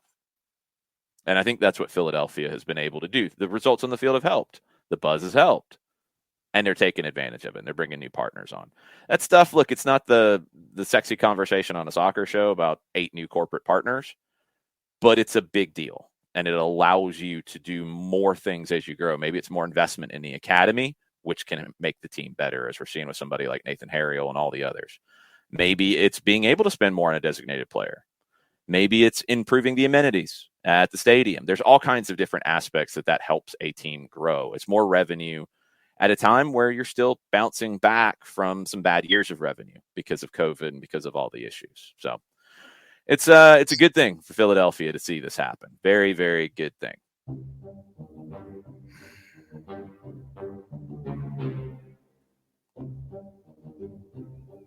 Welcome back, Jared. Beautiful transition. I'm so proud of you. I do my best, sir. I do my best. Everyone's got a different name for whatever the hell this music is. It always reminds me of the, for some reason, it just sounds like the sequel to The Grinch, where it's like The Grinch on like Halloween night kind of thing. If you've ever seen that, it's the trippiest damn thing you've ever seen. We do have the ability to use that music. It is not a complete copy of Grinch music or any other music. And see, I agree with DM Tim. It very much has a Peter and the Wolf kind of vibe to it. Yeah. I can hear it. It very much suits you. How you like that? That's fine. I'm good with it. Okay. Happy. There you go. So other MLS stuff, we do have to talk a little bit about the games from the weekend because we haven't gone into detail around the league, and we got some other news and notes for the rest of the show. We'll get some questions towards the end as well. Fabrizio Romano and Manuel Veth are reporting that Borussia Dortmund goalkeeper Roman Bürki has reached a verbal agreement with St. Louis City and MLS. Not signed yet, fully agreed. Final details this week in order to announce his transfer to St. Louis City soon. That's a bold move. Bayern was reportedly after him. From some of the conversation on our Discord, Bürki was at about $6 million a year at Dortmund, and it sounds like, although I'm waiting to see final numbers, that he would not be a designated player in MLS. He'd be a TAM player. That's a big pay cut. Might want to check the Miami-esque situations just to be sure. You never know. It's happened recently. Got to be careful. But that's a big pay cut. Quality of life, I get it. Wanting to come to a new country, I get it. That can maybe make up some of the ground, but $3.5 million worth? Whew, how are they going to pull that off? We'll see. We'll see how St. Louis gets that one done. LAFC in talks with Jeonbuk, I think formerly Jeonbuk Motors of South Korea, over a potential deal for Kim Moon Hwan. We've talked about LAFC's build, Jarrett, with their roster and how they've actually got a number of defenders this time around. And to the point where it was a little interesting to try to figure out the depth chart. Franco Escobar has mainly been the guy on the right side, although he's battling an injury right now. Kim Moon Hwan was the guy last year, not the guy now, and they might be able to get, according to reports, for around $1 million in a transfer fee for him to go back to South Korea. That's a nice piece of business if you're LAFC, in my opinion. Yeah, LAFC has not done bad business recently. And I think they're just going through the learning curves that all the teams go through when they come in the league. Yeah, you hit the ground running. You were gangbusters out of the gate. You didn't necessarily. You got your supporter shield out of it. You didn't get any other trophies out of it. And you got to the end of that first run. You kind of had to retool things. And they went through. They went through some of that last year with having to retool things, not having Carlos Vela, and then you sell Rossi because you're to that point where it needs to happen for you to make profit off of him. And now you're in kind of settling into your run a bit here, and yeah, you're gonna learn from, okay, we did this last time, this didn't work, let's try this. Okay, this is good business for us. Now we know what we want. We've got an idea. We have a new coach, and we want to fit what he wants to do. And I think LAFC is just kind of finding their way. It's fine. They're still fun. They're still going to win games. Carlos Vela is still a draw and is still productive when he's able to be on the field. Good on them. I mean, it seems like they've kind of settled things down a little bit, because I feel like every expansion team goes through that little, where the ship gets a little rocky after your expansion run. You got everything right. Okay, how do we build on this? Okay, what if we did this, this, and this? Okay, only some of that is going to work because no one bats 1,000. When you have good depth, you have opportunities for these kinds of things. And we talked about it with Dylan. You've got some teams that now have a surplus at certain positions. And there's always teams in the league who are in need of that. And there's teams outside the league who could be interested in your surplus as well. So that's the other side of building depth. And you do it different ways. LAFC made a lot of acquisitions defensively this time around. That maybe meant they wanted to make some changes to some of the personnel. Kim Moon Hwan was there last year. All right, you've upgraded. Cool. You can move him on and he can go play elsewhere, and you can get assets for him. Miguel Berry has developed. He was a draft pick in Columbus. He's developed. That makes Jossie Zardes expendable. Nathan Harriel, an academy player that Philadelphia has developed, homegrown, bring him through. That makes Mbaizo potentially expendable. So depth is important because you're going to have injuries, because you want competition for spots, all of those things. But it also gives you flexibility to make more moves, and it gives you assets that you can flip to fix deficiencies in your team if you so choose. So always an important part of building a roster. We'll continue to follow some of these guys who might be on the move from MLS. Let's bounce around the games from the weekend. NYC with the 4-1 win over Montreal. Pretty simple here. NYC went far more first choice than Montreal. They're in a much better position in CONCACAF Champions League, so they could afford to do that. Really curious about Montreal in their midweek game in Champions League, and then coming on short rest to Atlanta on Saturday. Talk about that after their game against Cruz Azul. But maybe, Jarrett, one of the highlights for me in this one was your boy, Tati Castellanos, with the impeccable first touch and then nutmeg, pulling out the Techers. All are welcome to the Church of Tati. We do not turn anyone away. You're all welcome. Come take a knee. He might kick you. He might kick you, get though. Kicked. Then let me finish. Then get kicked. Take a knee. Okay. Then get kicked. Then get nutmegged. Then get the pass and finish in the back of the net. Because Tati takes care of Tati, but Tati also takes care of others. We all enjoy if you're in the same colors, he takes care of others. If you're on the opposite team, he might slap you. He'll take care of you if you're in the other colors. Yeah, we had that before. It was called the Crusades. This isn't new, but yeah, Tati is wonderful. Tati, you know what Tati's doing though is Tati's making himself a lot of money. He will. We talked about this before the season. Was if he came out gangbusters this year, and he has done that. First Champions League game they had, he has a goal and 2 assists. He kick people and also kick the ball in the back of the net. Card says, "My God is a vengeful God." Yeah, that's X though. It really does track. Gotti's making very himself a lot of vengeful. money. Very vengeful with your connection right now, too, Jarrett. Yeah, it happened. He's making himself money. And New York City is going to have to make some choices because eventually they're going to say, is Abear going to be that guy? Jason mentioned last night if a certain American striker wouldn't fit what they're looking for. Yeah, I think he's going to be gone by the time they have to make that decision. I'm definitely on the train with Dylan about Jossie's artist to Kansas City if they can find a way to make it work. But that would be a very interesting one if NYC was able to scrounge up some allocation money to throw it at Columbus for Jossie's artist to eventually be the replacement for Tati Castellanos. The problem is then Jossie would be sitting behind him for the first part of the season. I think Jossie wants to go somewhere where he would jump in and play. And he's in the last year of his deal, so you got to make sure you can get a deal done with him in the long term, which would be a good selling point for NYC. But Jossie wants to play to be part of that World Cup squad for the U.S. That's not something NYC could give him early on. Interesting stuff. Also, by the way, Middlesbrough has issued a statement about Chelsea's request to play behind closed doors, and I will give you the first.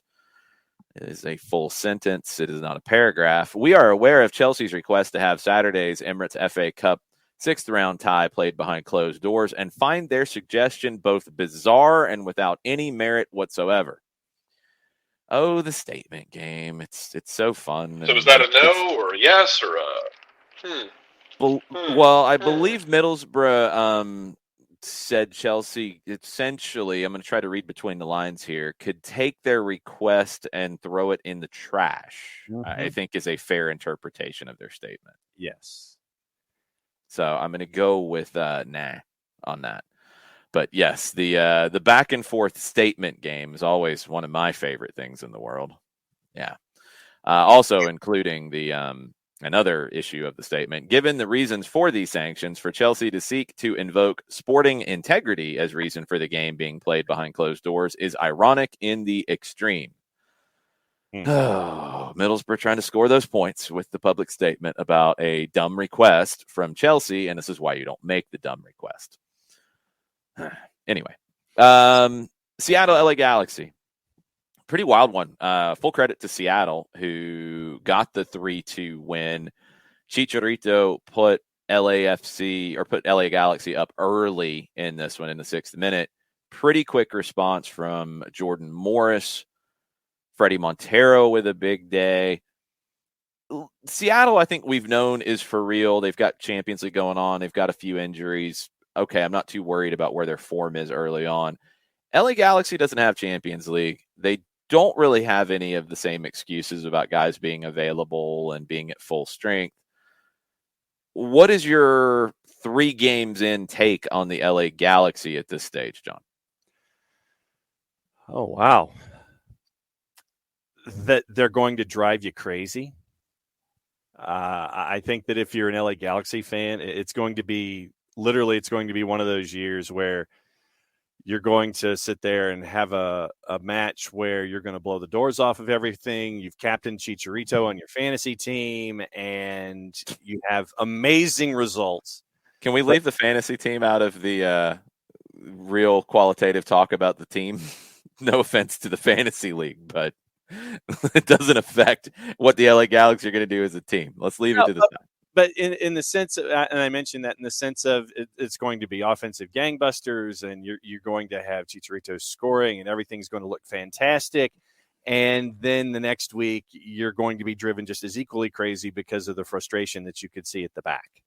So I think that, and you'll see Greg Vanney sit there, and he'll give good press conference quotes about how we're great or we need to improve. And it is going to, for me, it is going to be a seesaw of the LA Galaxy all season long. Yes, for me, they are a team that's going to make the playoffs in the West, but I just think it's going to be so many ups and downs with them this year. Just make sure that your seatbelt is fastened where the LA Galaxy are concerned on a weekly basis, and expect the whiplash of the extremes. Did you just try to hit Greg Vanney with your bus? I think you did. Absolutely not. You talked to kind of in an offhand way about his comments that he'll make after games. I'm a little surprised by that one. I'm just sitting here saying that when you get a win, what do you want him to say? No, that's all I'm saying. It's like, just expect, if you're an LA Galaxy fan, to expect, you're going to get great sound bites and great wins, and then you're going to get frustrated Greg Vanney when they lose. So just understand that it's going to be this up and down thing with Greg Vanney and post-match stuff all season long. Like I said, just fasten your seatbelt. It's going to be a bumpy ride. It's going to be a wild ride, a fun ride. I don't think Greg Vanney's got anything to do with it. I think Greg Vanney is one of the top managers in the league, and I don't know what he's supposed to do. Defensively, they should be better. I think they have made a few good additions here. They should be better. How quick that comes together is going to be the key. The reason I'm asking about Greg Vanney and your comments about him is he is not a all-attack manager who's going to be bad in the back. That's never been his MO.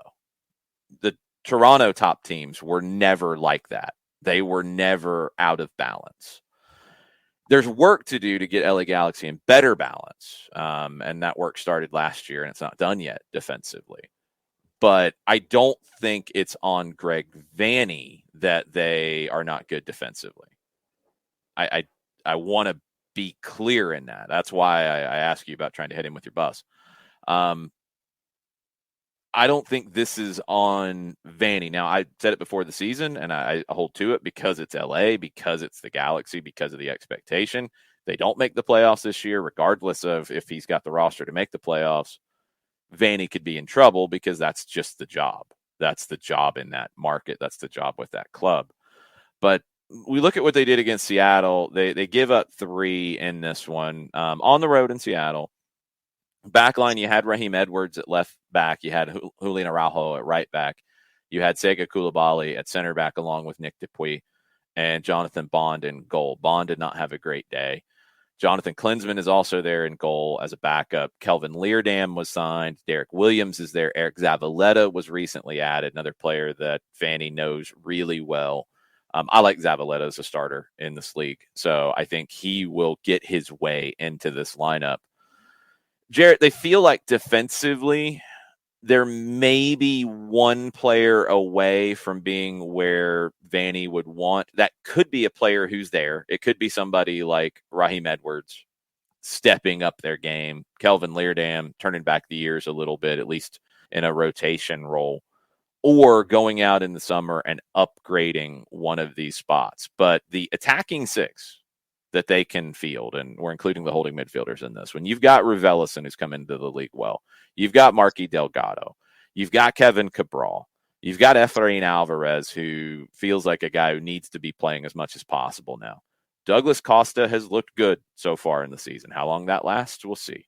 Chicharito's Chicharito. He's going to get you goals if you get him service. Grandsir off the bench. You've got Sasha Klestin, who can rotate in. You've got Victor Vasquez, who can rotate in. Front 6, this is a playoff team. This is a top 4 team. Back 4, maybe one player away from being where they need to be. Do you think they get there this year? Yeah, I do, because I think with the summer window on the horizon eventually, because time is relative, I think they'll get through. If they have to go through the summer window to do it, they will. Greg Vanney is, as we talked about, as you've said, Vanney's a very good manager. He's not looking at this going, yeah, this is fine. Yeah, we don't need defensive help. Because you're going to be able to shoot out some teams because of that front 6. And we've had this conversation before about other teams of, hey, worst case scenario, on a bad day, they can out-talent a lot of teams.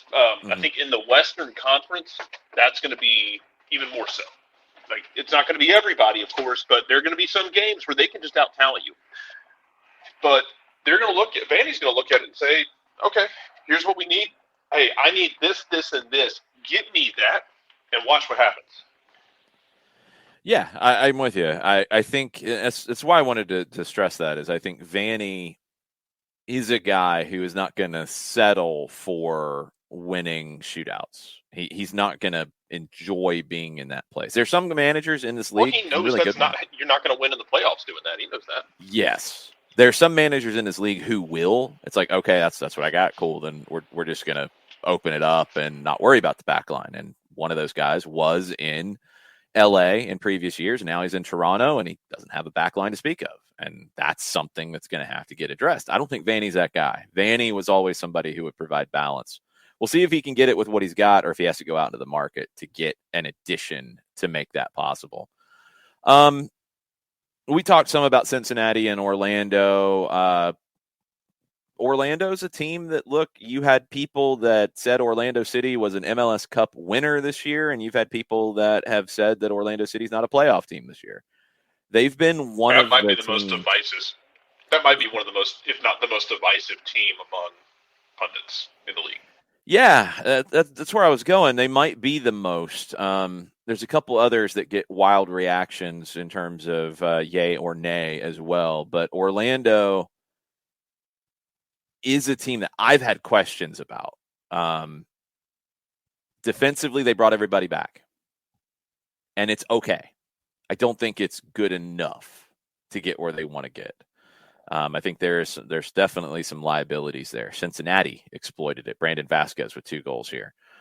And that attack.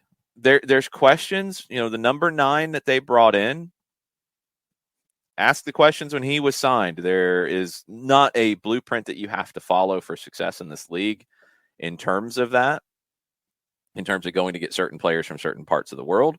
But you do have a little more of maybe a track record in that. And Ercan Kara is somebody who they're putting a lot on to be their number 9. It felt like a move out of left field. And is he going to be the guy that can do that for them? They played a 4-2-3-1 in this one.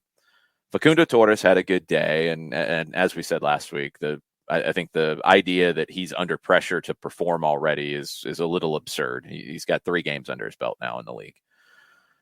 Junior Urso is outstanding for them right now. Urso was on the SofaScore Team of the Week. He had a goal here. Mauricio Pereira has been good. Pato's been good, and he stayed healthy so far. Looks like they got a good signing out of Uruguay and Araujo. I keep looking at this back line, though, John, when it is okay. Pedro Gallese in goal, top half for sure, maybe top 7 or 8 goalkeepers in the league. When he's on one, he is on one. Doesn't have the maybe shocking mistakes that some other goalkeepers have, but there's games where he's not on one. Juan gets forward really well. He can be exploited defensively. Joao Moutinho, technical. He can be exploited defensively. Robin Janssen, I think, is outstanding. Robin Janssen, I really like. Antonio Carlos, very inconsistent for me. It's a back line that's pretty good, but it's not a back line of an elite team, in my opinion. I think you saw it against Cincinnati. They can be exploited at times.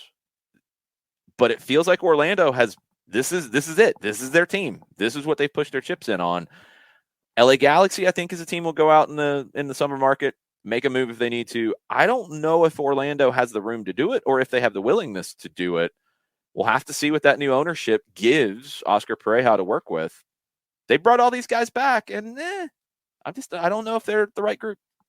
I mean, I look at them as that chasing after the 6-7 in the East, and I wanted to look at the tail end of their schedule just to kind of see what the run-in is, to see how things may line up.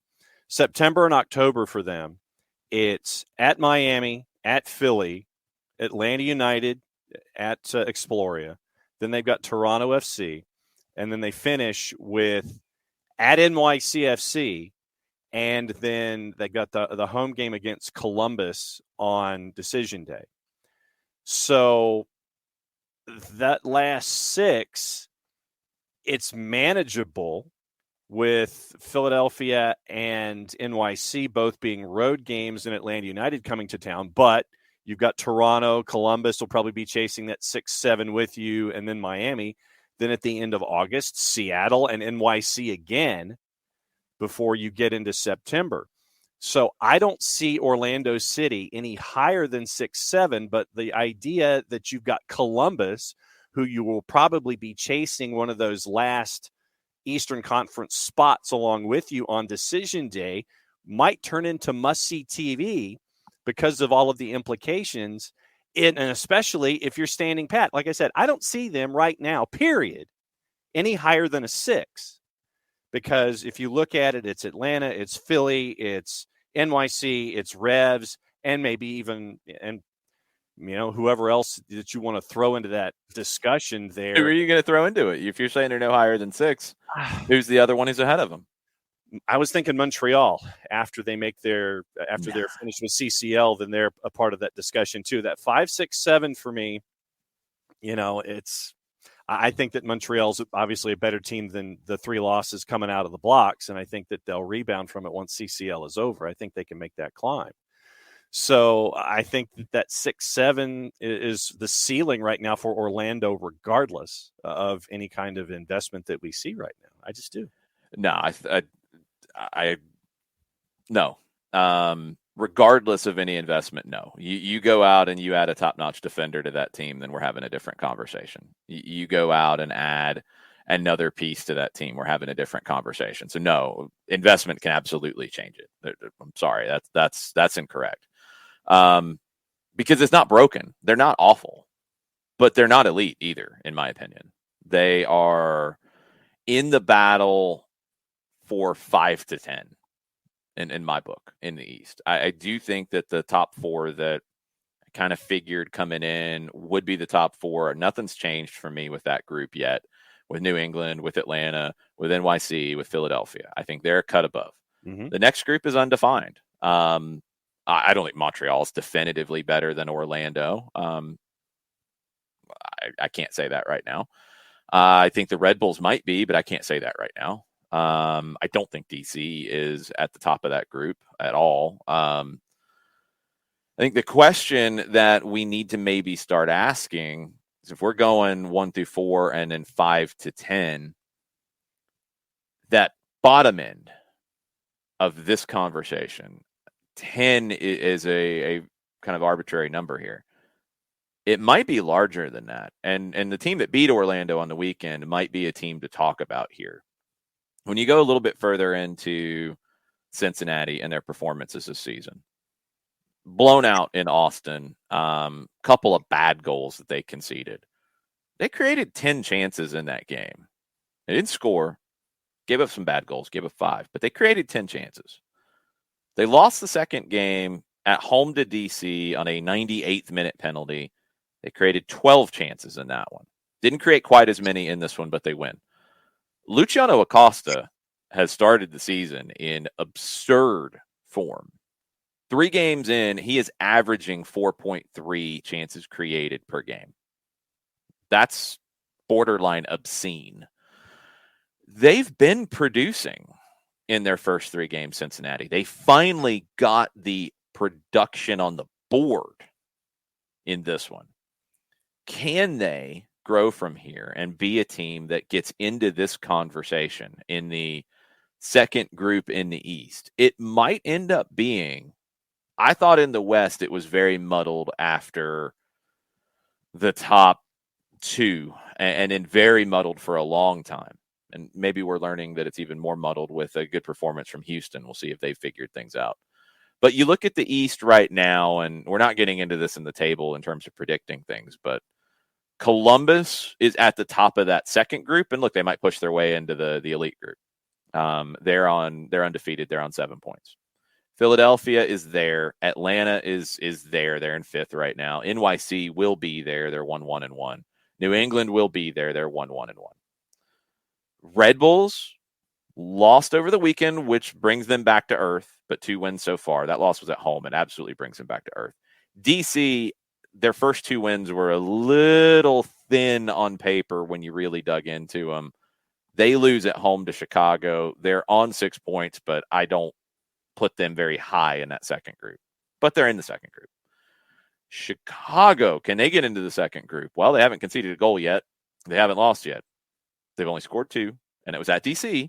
But Chicago, I think, is in that second group now, at least in the back end of it. Orlando's in the second group. Cincinnati could be in that. Let's see if they can build on it. Toronto right now is not in the second group for me. Toronto's horrendous. Miami's horrendous. I thought they would be in the second group. Charlotte, not in the second group. They're horrendous. Okay, look, I mean, they've been better than they should be on paper. They've improved. They're still horrendous. They've scored 1 goal off a set piece. They've given up 6. They're still in this boat. I think they get out of it. I think they get to shore with Miguel Angel Ramirez, but they've got upgrades to do. Montreal will be in the second group, I think. But right now, it's bad. It's 0-3. They've conceded 8 goals in league play. It's bad, but they're focusing all in on Champions League. We'll see where that goes. They'll get into the second group.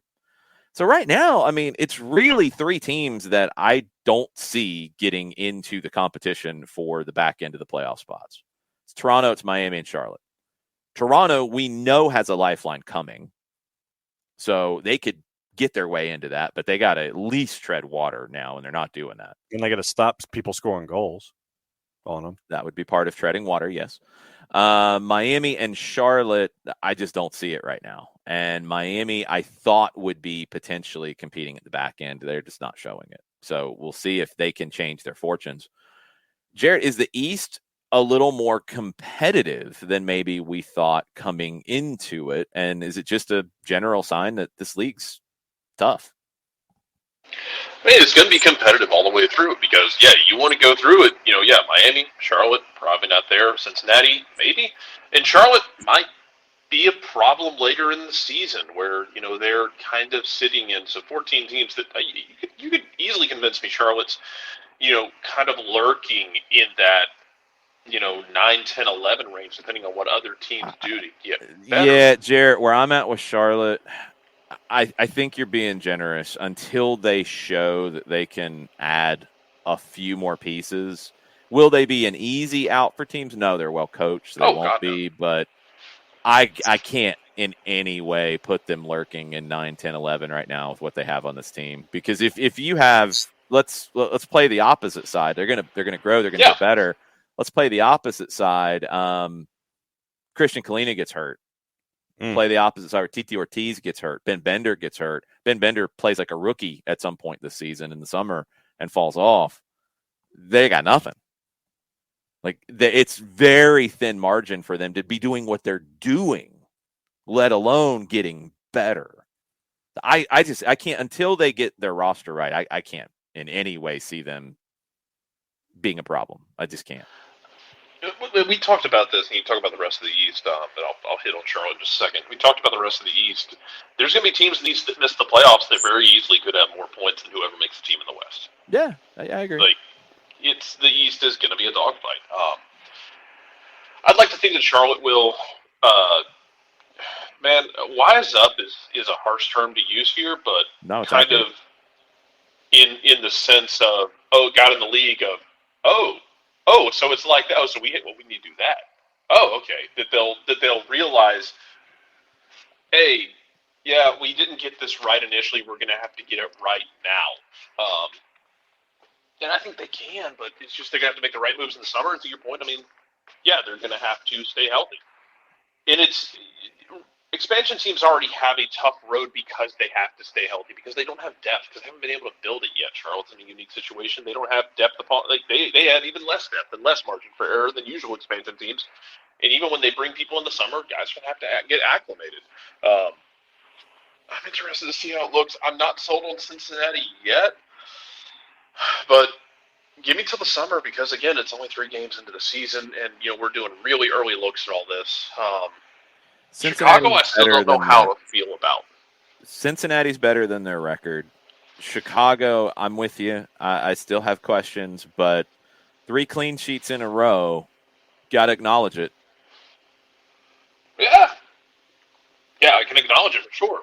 I mean, you're rolling off like you got 2 goals in those 3 games as well, and you're going to have to actually get some production outside of your new fancy designated player, shiny, riding with chrome into the oblivion. Because it's great that you're getting those clean sheets, but they won't stick forever. Eventually, you're gonna have to score goals. They got to beat a good team. I think that's the next step for them. You're not going to recreate what was it, 2015 Colorado? That was just stupid and scored like 30 goals in a season. And they're not playing that way. I want to be fair to them. They're not playing in an. I don't mean to imply they are. They're going to actually have to put away chances, which I feel like has been Chicago's MO for 3 years now. Right. Wow, they generated 2.5 XG a game. Right. What'd they do? They scored a goal.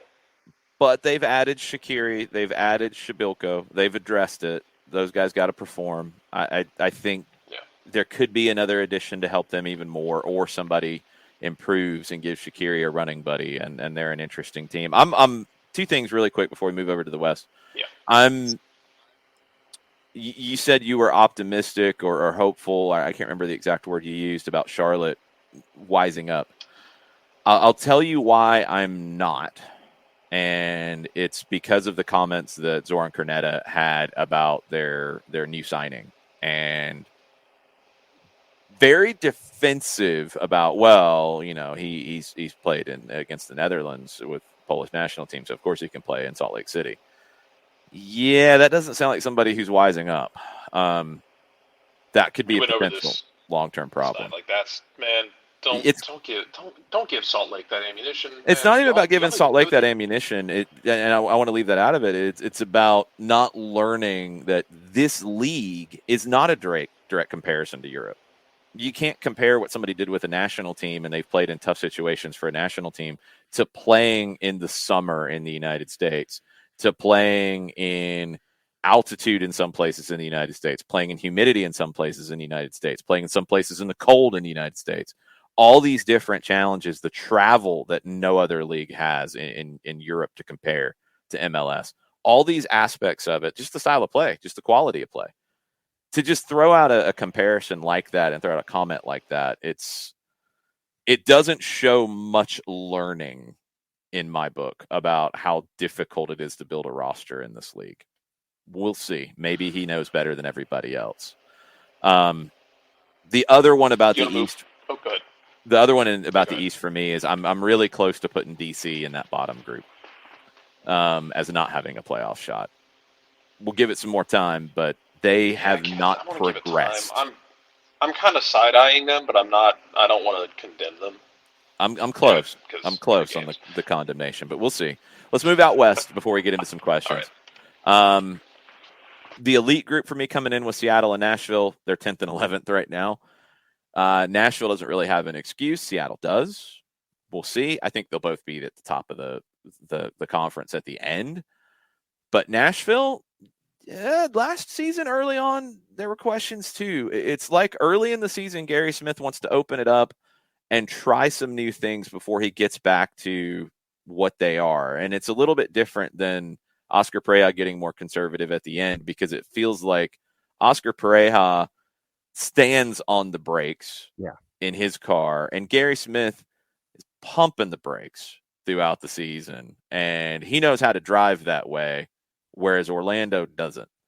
We'll see about them, but draw with Minnesota, loss in Dallas, kind of like, Remember with Nashville, too, with the record, 8 games away from home to start things. So they're going to be further back than you think they should have been on paper, just because of the way the schedule works out as they're building their new stadium. LAFC has looked elite. They've looked very, very good. 7 points through 3 games. RSL looks like a team that could be somebody to reckon with. 7 points through 3 games. Austin, I'm not as high on them as they are in the table with 6 because of who they've played and who they've beat. But, I don't like moral victories either, but a 1-0 loss in Portland, that's not bad. But the 1-0 loss in Portland, the only shot on goal went in the back of the net. It's not bad. They went into Portland. They went into Portland and fought. It wasn't like they rolled. I give them credit. It wasn't like they rolled in. Not the team. Went, 10 goals in 2 games and got blown off the ball. Like, they went in there and threw punches with Portland and tried to control chunks of that game. And you got Sabre Racing. They created chances. Nick Lima created 4. Ring of Fagundes created 2. They had 12 total on the day. So, okay, not bad. Not bad. Let's continue to see. Can you take the not bad performances against good teams and get wins in those? That's where you become a team that is in the top group in your conference. Austin is more competitive for a playoff spot than I would have guessed coming in. Yep. Colorado, righting the ship really quickly. 2 good wins for them. They feel like Colorado again. We'll see if that continues. If Diego Rubio keeps doing what he's doing, it will continue, and they will be fine. LA Galaxy, we've talked about. Portland, I think, takes a step back this year, but do they take a step back so far that they miss the playoffs? I'm not so sure of that yet. Minnesota hasn't lost this year. 2 draws and in a win at Red Bull Arena. Should we rethink the Loons a little bit, Jared? I can't tell, man. Minnesota's one of those I can't really tell on right now. I'm not really high on them in general because I just feel like they've kind of. I feel like they had a chance to go to MLS Cup and win it, and it never got to that edge of that mountain again. Last year was not that one year, yeah. Yeah, last year was it took you the last 10 minutes of the last game of the season to get comfortable into the playoff picture when you had all those expectations. Man, is Dane St. Clair that dude, though? I mean, I don't know. I don't know if that was a one-off. The guy was kind of banished to the shadow realm for a while, then comes out and puts together that performance, which makes sense why you had teams like, I believe it was New England, reached out about him. Yeah. If he's just sitting on the bench, like, Minnesota's going to have to get production out of guys. And, right now, so was a guy we thought would be an MVP caliber player last year and carry them. Can he be that guy this year? Can Honu score goals this year at a pretty easy clip? Can Laud do his thing? Like, I still have questions about Minnesota, and I don't know how I feel about them yet. Because anytime I try and write them off, they do something like that. And anytime I think, well, damn, I was wrong, they do something dumb.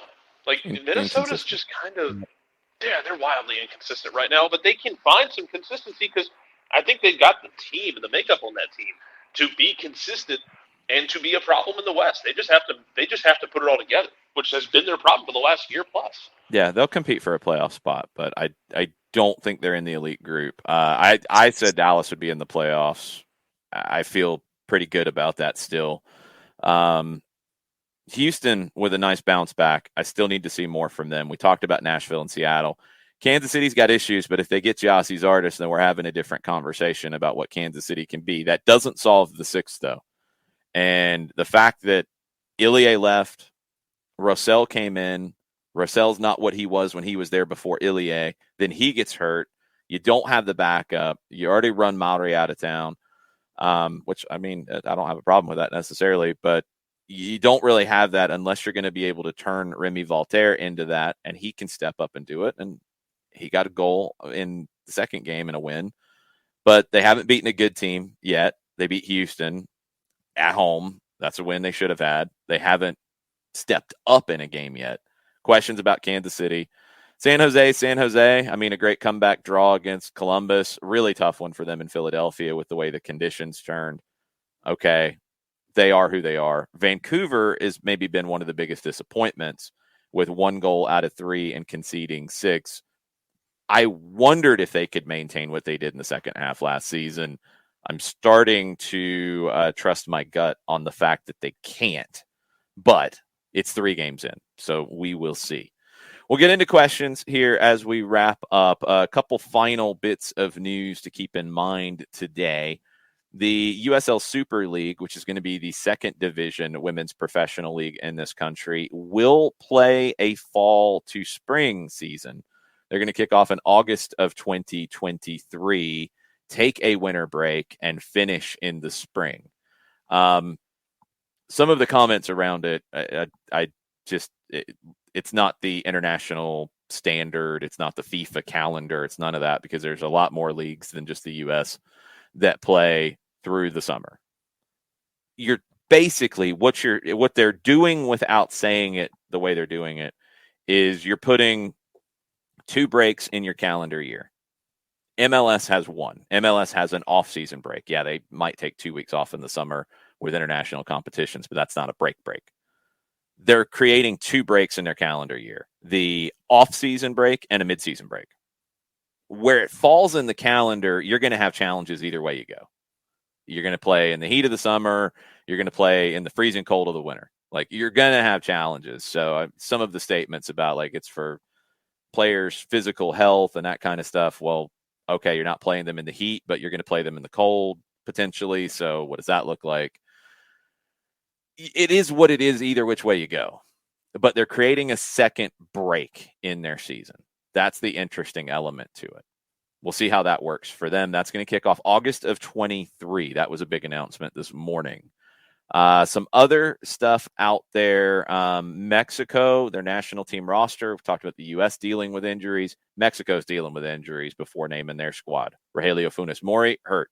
Diego Lainez, hurt. Andres Guardado, hurt. Not sure what their level of participation is going to be in these final 3 games. Some rumors out there. Reportedly, according to The Athletic, Steven Gerrard is monitoring Luis Suarez, former Liverpool teammate. Might try to bring him in to Villa in the summer. He is, by most accounts, leaving Atleti at the end of the season, 35 years old. The Mirror is reporting Manchester United considering a fresh summer move for Harry Kane. Mikel Arteta and Antonio Conte, according to L'Equipe, are on a 9-man short list for the PSG job if Mauricio Pochettino is sacked. Lazio's Albanian goalkeeper Thomas Strakosha is a target for Premier League clubs, according to Calcio Mercato. Reports out of Spain are that Franck Kessie has signed a contract with Barcelona. He's out of contract at the end of the season. Cadena Ser in Spain reported yesterday, and AS has confirmed it, that he's already signed his Barcelona contract. First signing of the 2022-23 season for Xavi and Barcelona. Marca in Spain is reporting that after analyzing the economic and sporting situations, even the impact of adding Mbappe and Haaland, Real Madrid, it is according to Marca in Spain, has decided to try to go for Erling Haaland this summer, prioritizing him. May cost around 130 million euro, 6-year contract. 130 million euro, I guess, to get him and agent fees, because of course Mino Raiola is going to find a way to get paid off of this too, even though he shouldn't. But anyway, whatever. 6-year contract, everything, contract, transfer fee, agent fees, all of it, 350 million euro is what you're looking at for all of this to get Haaland. But according to Marca, they're going to prioritize Haaland over Mbappe, which is a little surprising. Milan is growing increasingly frustrated with the poor quality of refereeing in Serie A. See, it's not just an MLS thing. The referees who were involved in the Inter-Torino game, which Milan is complaining about because of its implications on the title race, the referee and the VAR from that game are suspended for the next 3 games following their poor work in the Torino Inter draw. So it's not just Milan complaining. The referees who were there are actually being punished, and publicly being punished, for not doing a good job in that match. That's something that I'd like to see Pro do more of, in that guys don't get booked the next week or get booked at a lower division, but it's not public. I think that would maybe help some fan reaction, and probably some player and coach reaction as well, if they know that managers are facing some of this stuff. Manchester United might rebuild Old Trafford. It's complicated, but there's only so much they can do in terms of expanding and upgrading the current situation it is. And some people have speculated this is why they really haven't put any money into the venue at all. They have land kind of adjacent and behind it that might be where they build a larger footprint for Manchester United for the stadium, also capitalize on being able to monetize some of that land, which they really can't do right now with the current configuration. There would be a smaller stadium built as well on this huge section of land that currently has the stadium and other, undeveloped stuff. And they're talking about going up to about 90,000 seats. That seems like, it's a huge project, and as you're seeing from what Tottenham's finally gotten in from their stadium and all that, then you see the value of doing these things. It's a huge investment. Where would they play in the short term would be a question. I don't know how the build process would go. Would they kind of tear down Old Trafford in stages so they could still use it? I don't know. But that's going to be a big storyline, as that seems to be pushing forward. A lot of reports on that. Christian Eriksen called up to the Denmark national team for friendlies in March, first call up since his cardiac arrest at the Euros. And one more out of Belgium, 777 Partners, who we've talked about a few times. They are an investment firm out of the U.S. They bought Vasco da Gama. They have now agreed to a takeover of Standard Liège. They're going to buy 100% of the club's shares. Financial terms not disclosed. Attracted to the club's strong and international brand, according to 777. Believe they have immense potential. They also, I did not know, I knew they had done the Vasco deal. I knew they had bought Genoa, which was reported to be about 150 million. Vasco was reported to be about 137 million. They did take a 45% stake in the British Basketball League as well to round out their portfolio. That was about 9.1 million. So 777 Partners is a name to keep an eye on. All right. Questions. What we got? Let me scroll back and see what we have, unless John figured out how to make this work on the StreamYard. After the lesson that you gave me on StreamYard 101, Airborne DJ wants to know how you see the front four being aligned, or what did you see as the best option once all are playing? For Atlanta United, I'm assuming? Yes, I'm assuming as well. I don't care. Like, it's going to be – we know who the four are going to be. I'm not saying this to you. I'm really feeding off of what Gonzalo Pineda said and what I've seen, and honestly what I've said from day one with Almada being signed too. Like, how it's aligned, I'm not really too worried about it. If Almada's on the left, he's not going to stay on the left. He's not a winger who's going to stretch the field on the left all the time. He's going to come inside. If Moreno's on the left, same thing. Araujo is Araujo. He's going to be on the right. He's going to play his game. We know what his game is by now. He's going to cut inside. He's going to go to goal. He's going to cut it on his left foot. He's inverted, but he will look for the ball out wide to make that movement. I think it's that four. I think Joseph is the 9. I think Araujo's on the right, and I think Almada and Moreno are left and central, and it might flip-flop. It might not. The biggest thing I would say in the way that they play, and this is the more important thing as to whether Almada stands at the kickoff on the left side of Moreno or not, because I honestly, it doesn't matter to me. You can go either way. I don't think anything changes. I think you're going to be looking to get Araujo isolated in 1v1 situations as much as possible. It's where he thrives. You're going to have more combination play on the left, and I think it's going to pinch in more as well because you want to get Gutman forward on the left, and you want to give him the space out wide to attack in. So whoever's on the left will tuck in more than Araujo will specifically on the right. That's how I think it plays out. Where they stand on the kickoff, it honestly doesn't matter to me. It's a big topic that is not very important in my opinion, because the way that Atlanta is going to play, the way that some teams in the league play, it's not rigid positionally. So the kickoff formation versus where the game takes them, you'll look at the heat map for Almada and Moreno in the way that I think it's going to go, and it'll be hard to tell who's on the left and who's on the middle. It just will. They'll overlap a lot. So that's fine. That's completely cool. I think that's how it's going to go, though. I think you'll see more combination play, more tucking in from the left. Gutman will get forward a ton down the left. Araujo, you're looking for the 1v1s.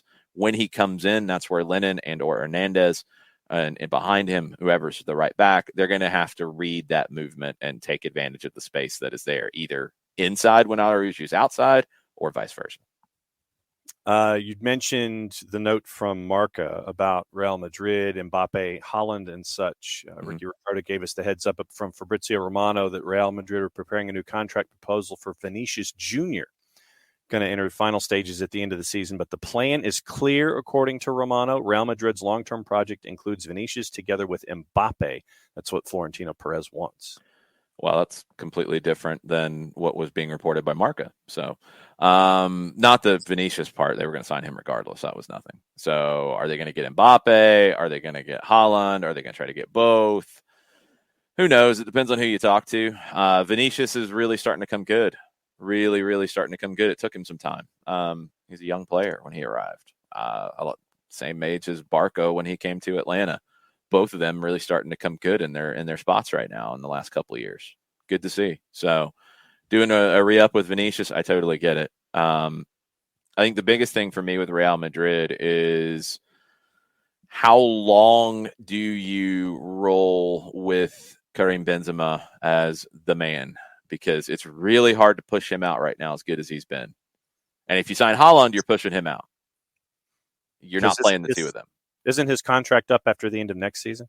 I believe it's after the end of next season, yeah. But if you're signing Haaland, what do you do in the last year of Benzema's deal? If you're signing Mbappe, could you play all three up top? Yeah, you could. I could see that. I don't think you can play Vinicius, Haaland, and Benzema. We'll see. We'll see how that goes. And then Jams with a programming question. Okay. Have we thought about streaming to Twitter simultaneously? We can't. Sorry, we can't. There's nothing else to it.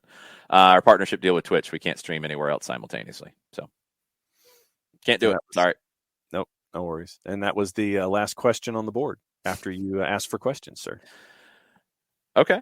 We'll see if there's any more that come in. Jared, do you have any questions before we go? No, I don't think so. Champions League tonight. What kind of a bullhorn are you talking through? Oh, it is a bullhorn. Sorry. Jeez. Yes, Champions League today and tonight, depending on your part of the world. Copa Libertadores as well, the equivalent of the Champions League in South America. Qualification rounds in South America, Barcelona and América Mineiro 0-0 through the first leg. Ajax Benfica today at 4 o'clock. Manchester United today at 4 o'clock, hosting Atleti. CONCACAF Champions League, 8 o'clock, Comunicaciones hosting NYC. I think it's going to be a really fascinating game to watch because if Comunicaciones gets an early goal, buckle up. If NYC gets an early goal, probably done. If it stays scoreless for a while, all Comunicaciones needs is a 2-0 win. That's not unreasonable. They need a 2-0 win. That puts them through. It's 3-3 on aggregate. They got the away goal. They go through with that. So they're not going to panic even if it's scoreless at halftime. If they concede, it gets tricky because then you lose the away goal advantage because then both teams have an away goal. But if it stays scoreless for a while, for a long while, the pressure will still be there. Should be a really, really fun one to watch. One other thing on the board that came up, and it's revolving around Queretaro in Liga MX. So their next match is not going to be played in Queretaro. San Luis has refused to play at the stadium where you had the horrific scenes that we saw against Atlas. Even behind closed doors, San Luis said we're not playing there. Now, there was an incident with Queretaro and San Luis a few years ago. So there's backstory there. That game's going to be played in Morelia. That has been announced. That is a potential relocation spot for Queretaro. And with the club having to be sold, probably going to be moved. And I think whoever buys it would then petition to, hey, we're not playing in Queretaro anymore. Can we get rid of this home fan ban if we've moved and rebranded the team entirely? And it would be a valid argument. One rumor that has started to swirl is, could Red Bull get involved in Mexico with this opportunity? Starting to get a little bit of traction in Mexico. We will see. It could make sense. It is an opportunity, a big one for Red Bull to get involved in Mexico and see if their model can work there. I'd be fascinated about that. And of course, when you start with the rumor and you start with the innuendo, then people go down roads and, okay, they're going to move it out of Querétaro. Which historic team are you going to revive in Mexico? Because that happens all the time with, you've had 5 different iterations of Celaya and all this different stuff. There was a Bulls team in Mexico in the 90s. They were actually one of the top teams, Toros Neza. And they have a stadium that hosted games in the 1986 World Cup. Probably would need a little bit of work because Toros Neza has been gone for a while. But some of the raw materials are there. If the Red Bulls wanted to revive Toros Neza, Toros Rojos, and be a team in Mexico, that it takes the Querétaro license and moves it. Keep an eye on that one. Well, maybe 777 Partners moves in because they're buying everything else. Maybe they come in and do it. Who knows? But more and more, it seems like the conversation around Querétaro is that they will be sold, they will be moved, they will be rebranded, and the Querétaro brand will disappear at the end of this current season. They want to do this as fast as possible ahead of the 2022 Apertura starting later this year. mean, because didn't you mention Cuauhtémoc Blanco as he's talked about it with reviving Veracruz? There's been a few others that have talked about it, or speculation around it, and sometimes it's hard to tell which is which. Cancun has come up as a possibility. I mean, you do have to kind of look. I don't think Leones Negros could pull something like that off, but they have ambitions to be back in Liga MX. That'd be another team in Guadalajara. Tecos doesn't have any money in Guadalajara. They're not going to be able to pull that off. Celaya has been building to try to get into Liga MX. I don't know if they've got the money to pull off a move like this, but who knows? You've got those Liga de Expansión teams that the door is cracking open about having the opportunity to get promoted. There's still a lot of hurdles to jump to get there. If any of those ownership groups have the scratch to pull this off, they could jump the line by buying Queretaro, moving them, rebranding it, doing that. That could happen. Or it could be the revival of a team like Morelia, who moved to Mazatlan, and they have Atletico Morelia playing where the old Morelia played in. It was a Liga MX team for a long time. That is one that I think most people have zeroed in on. That would make a lot of sense because they're the most recent team from Liga MX to go away.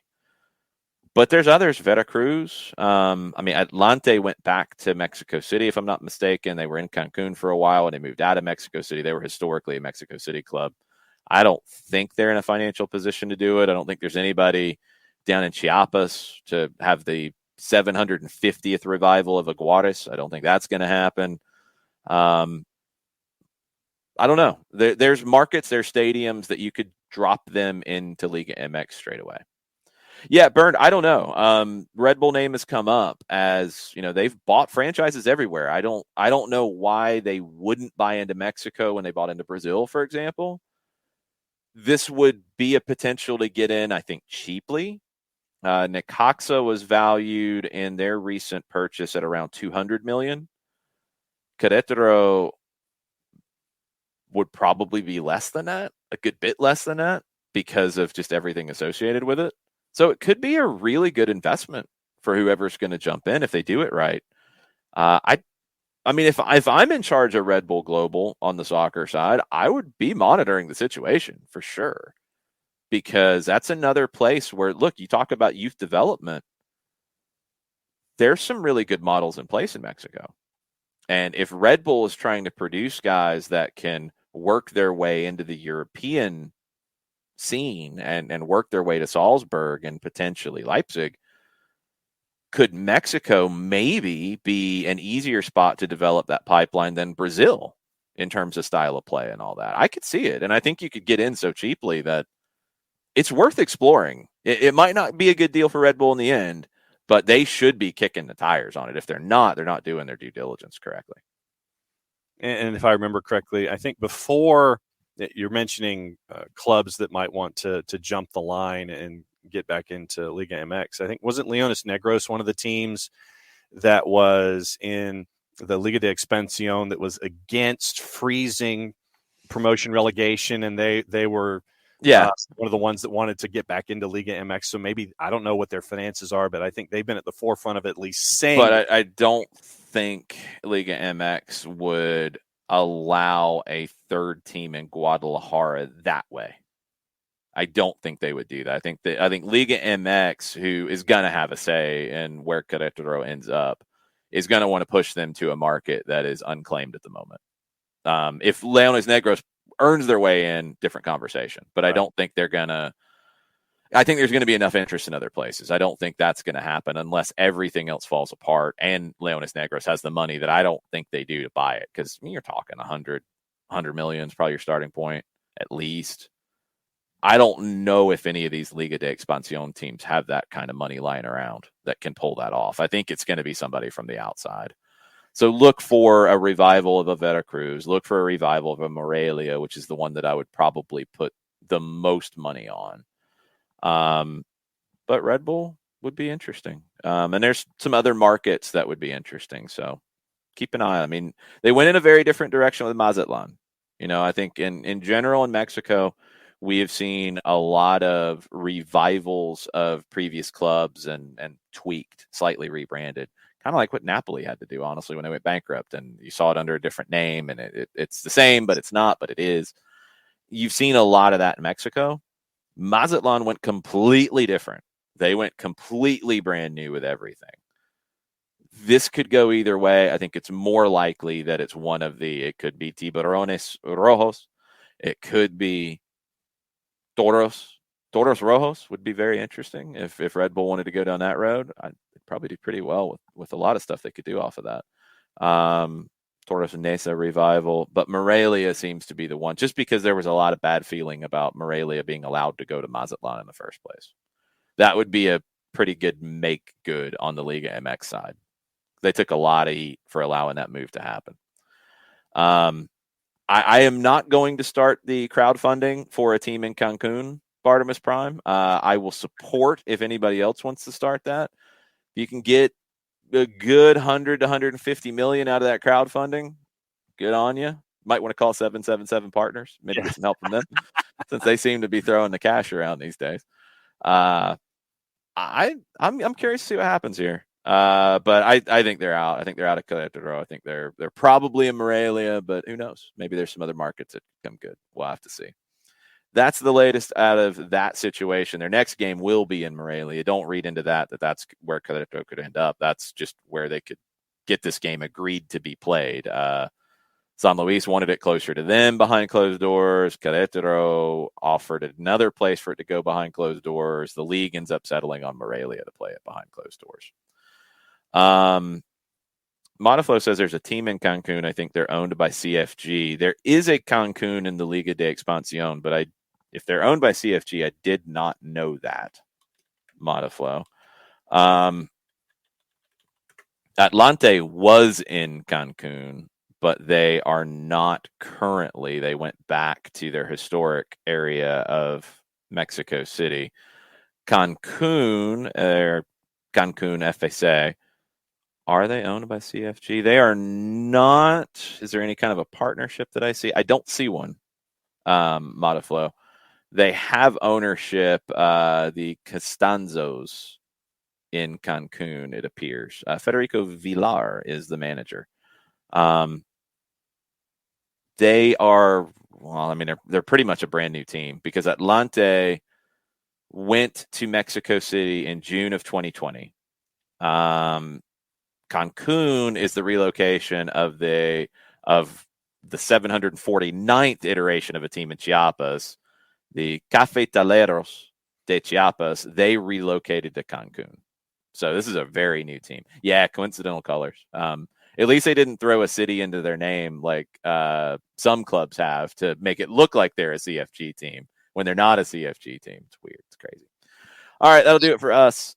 We will be back tomorrow to talk CONCACAF Champions League, UEFA Champions League, all of the things. We'll see if any more heat gets turned up on the Jossie Zardes hot stove league, where he could end up. We'll see what happens with all of that, but we'll be back tomorrow morning to talk about it. Y'all have a good rest of the day. Mucho plata, y'all. Mucho plata. Mucho plata, y'all.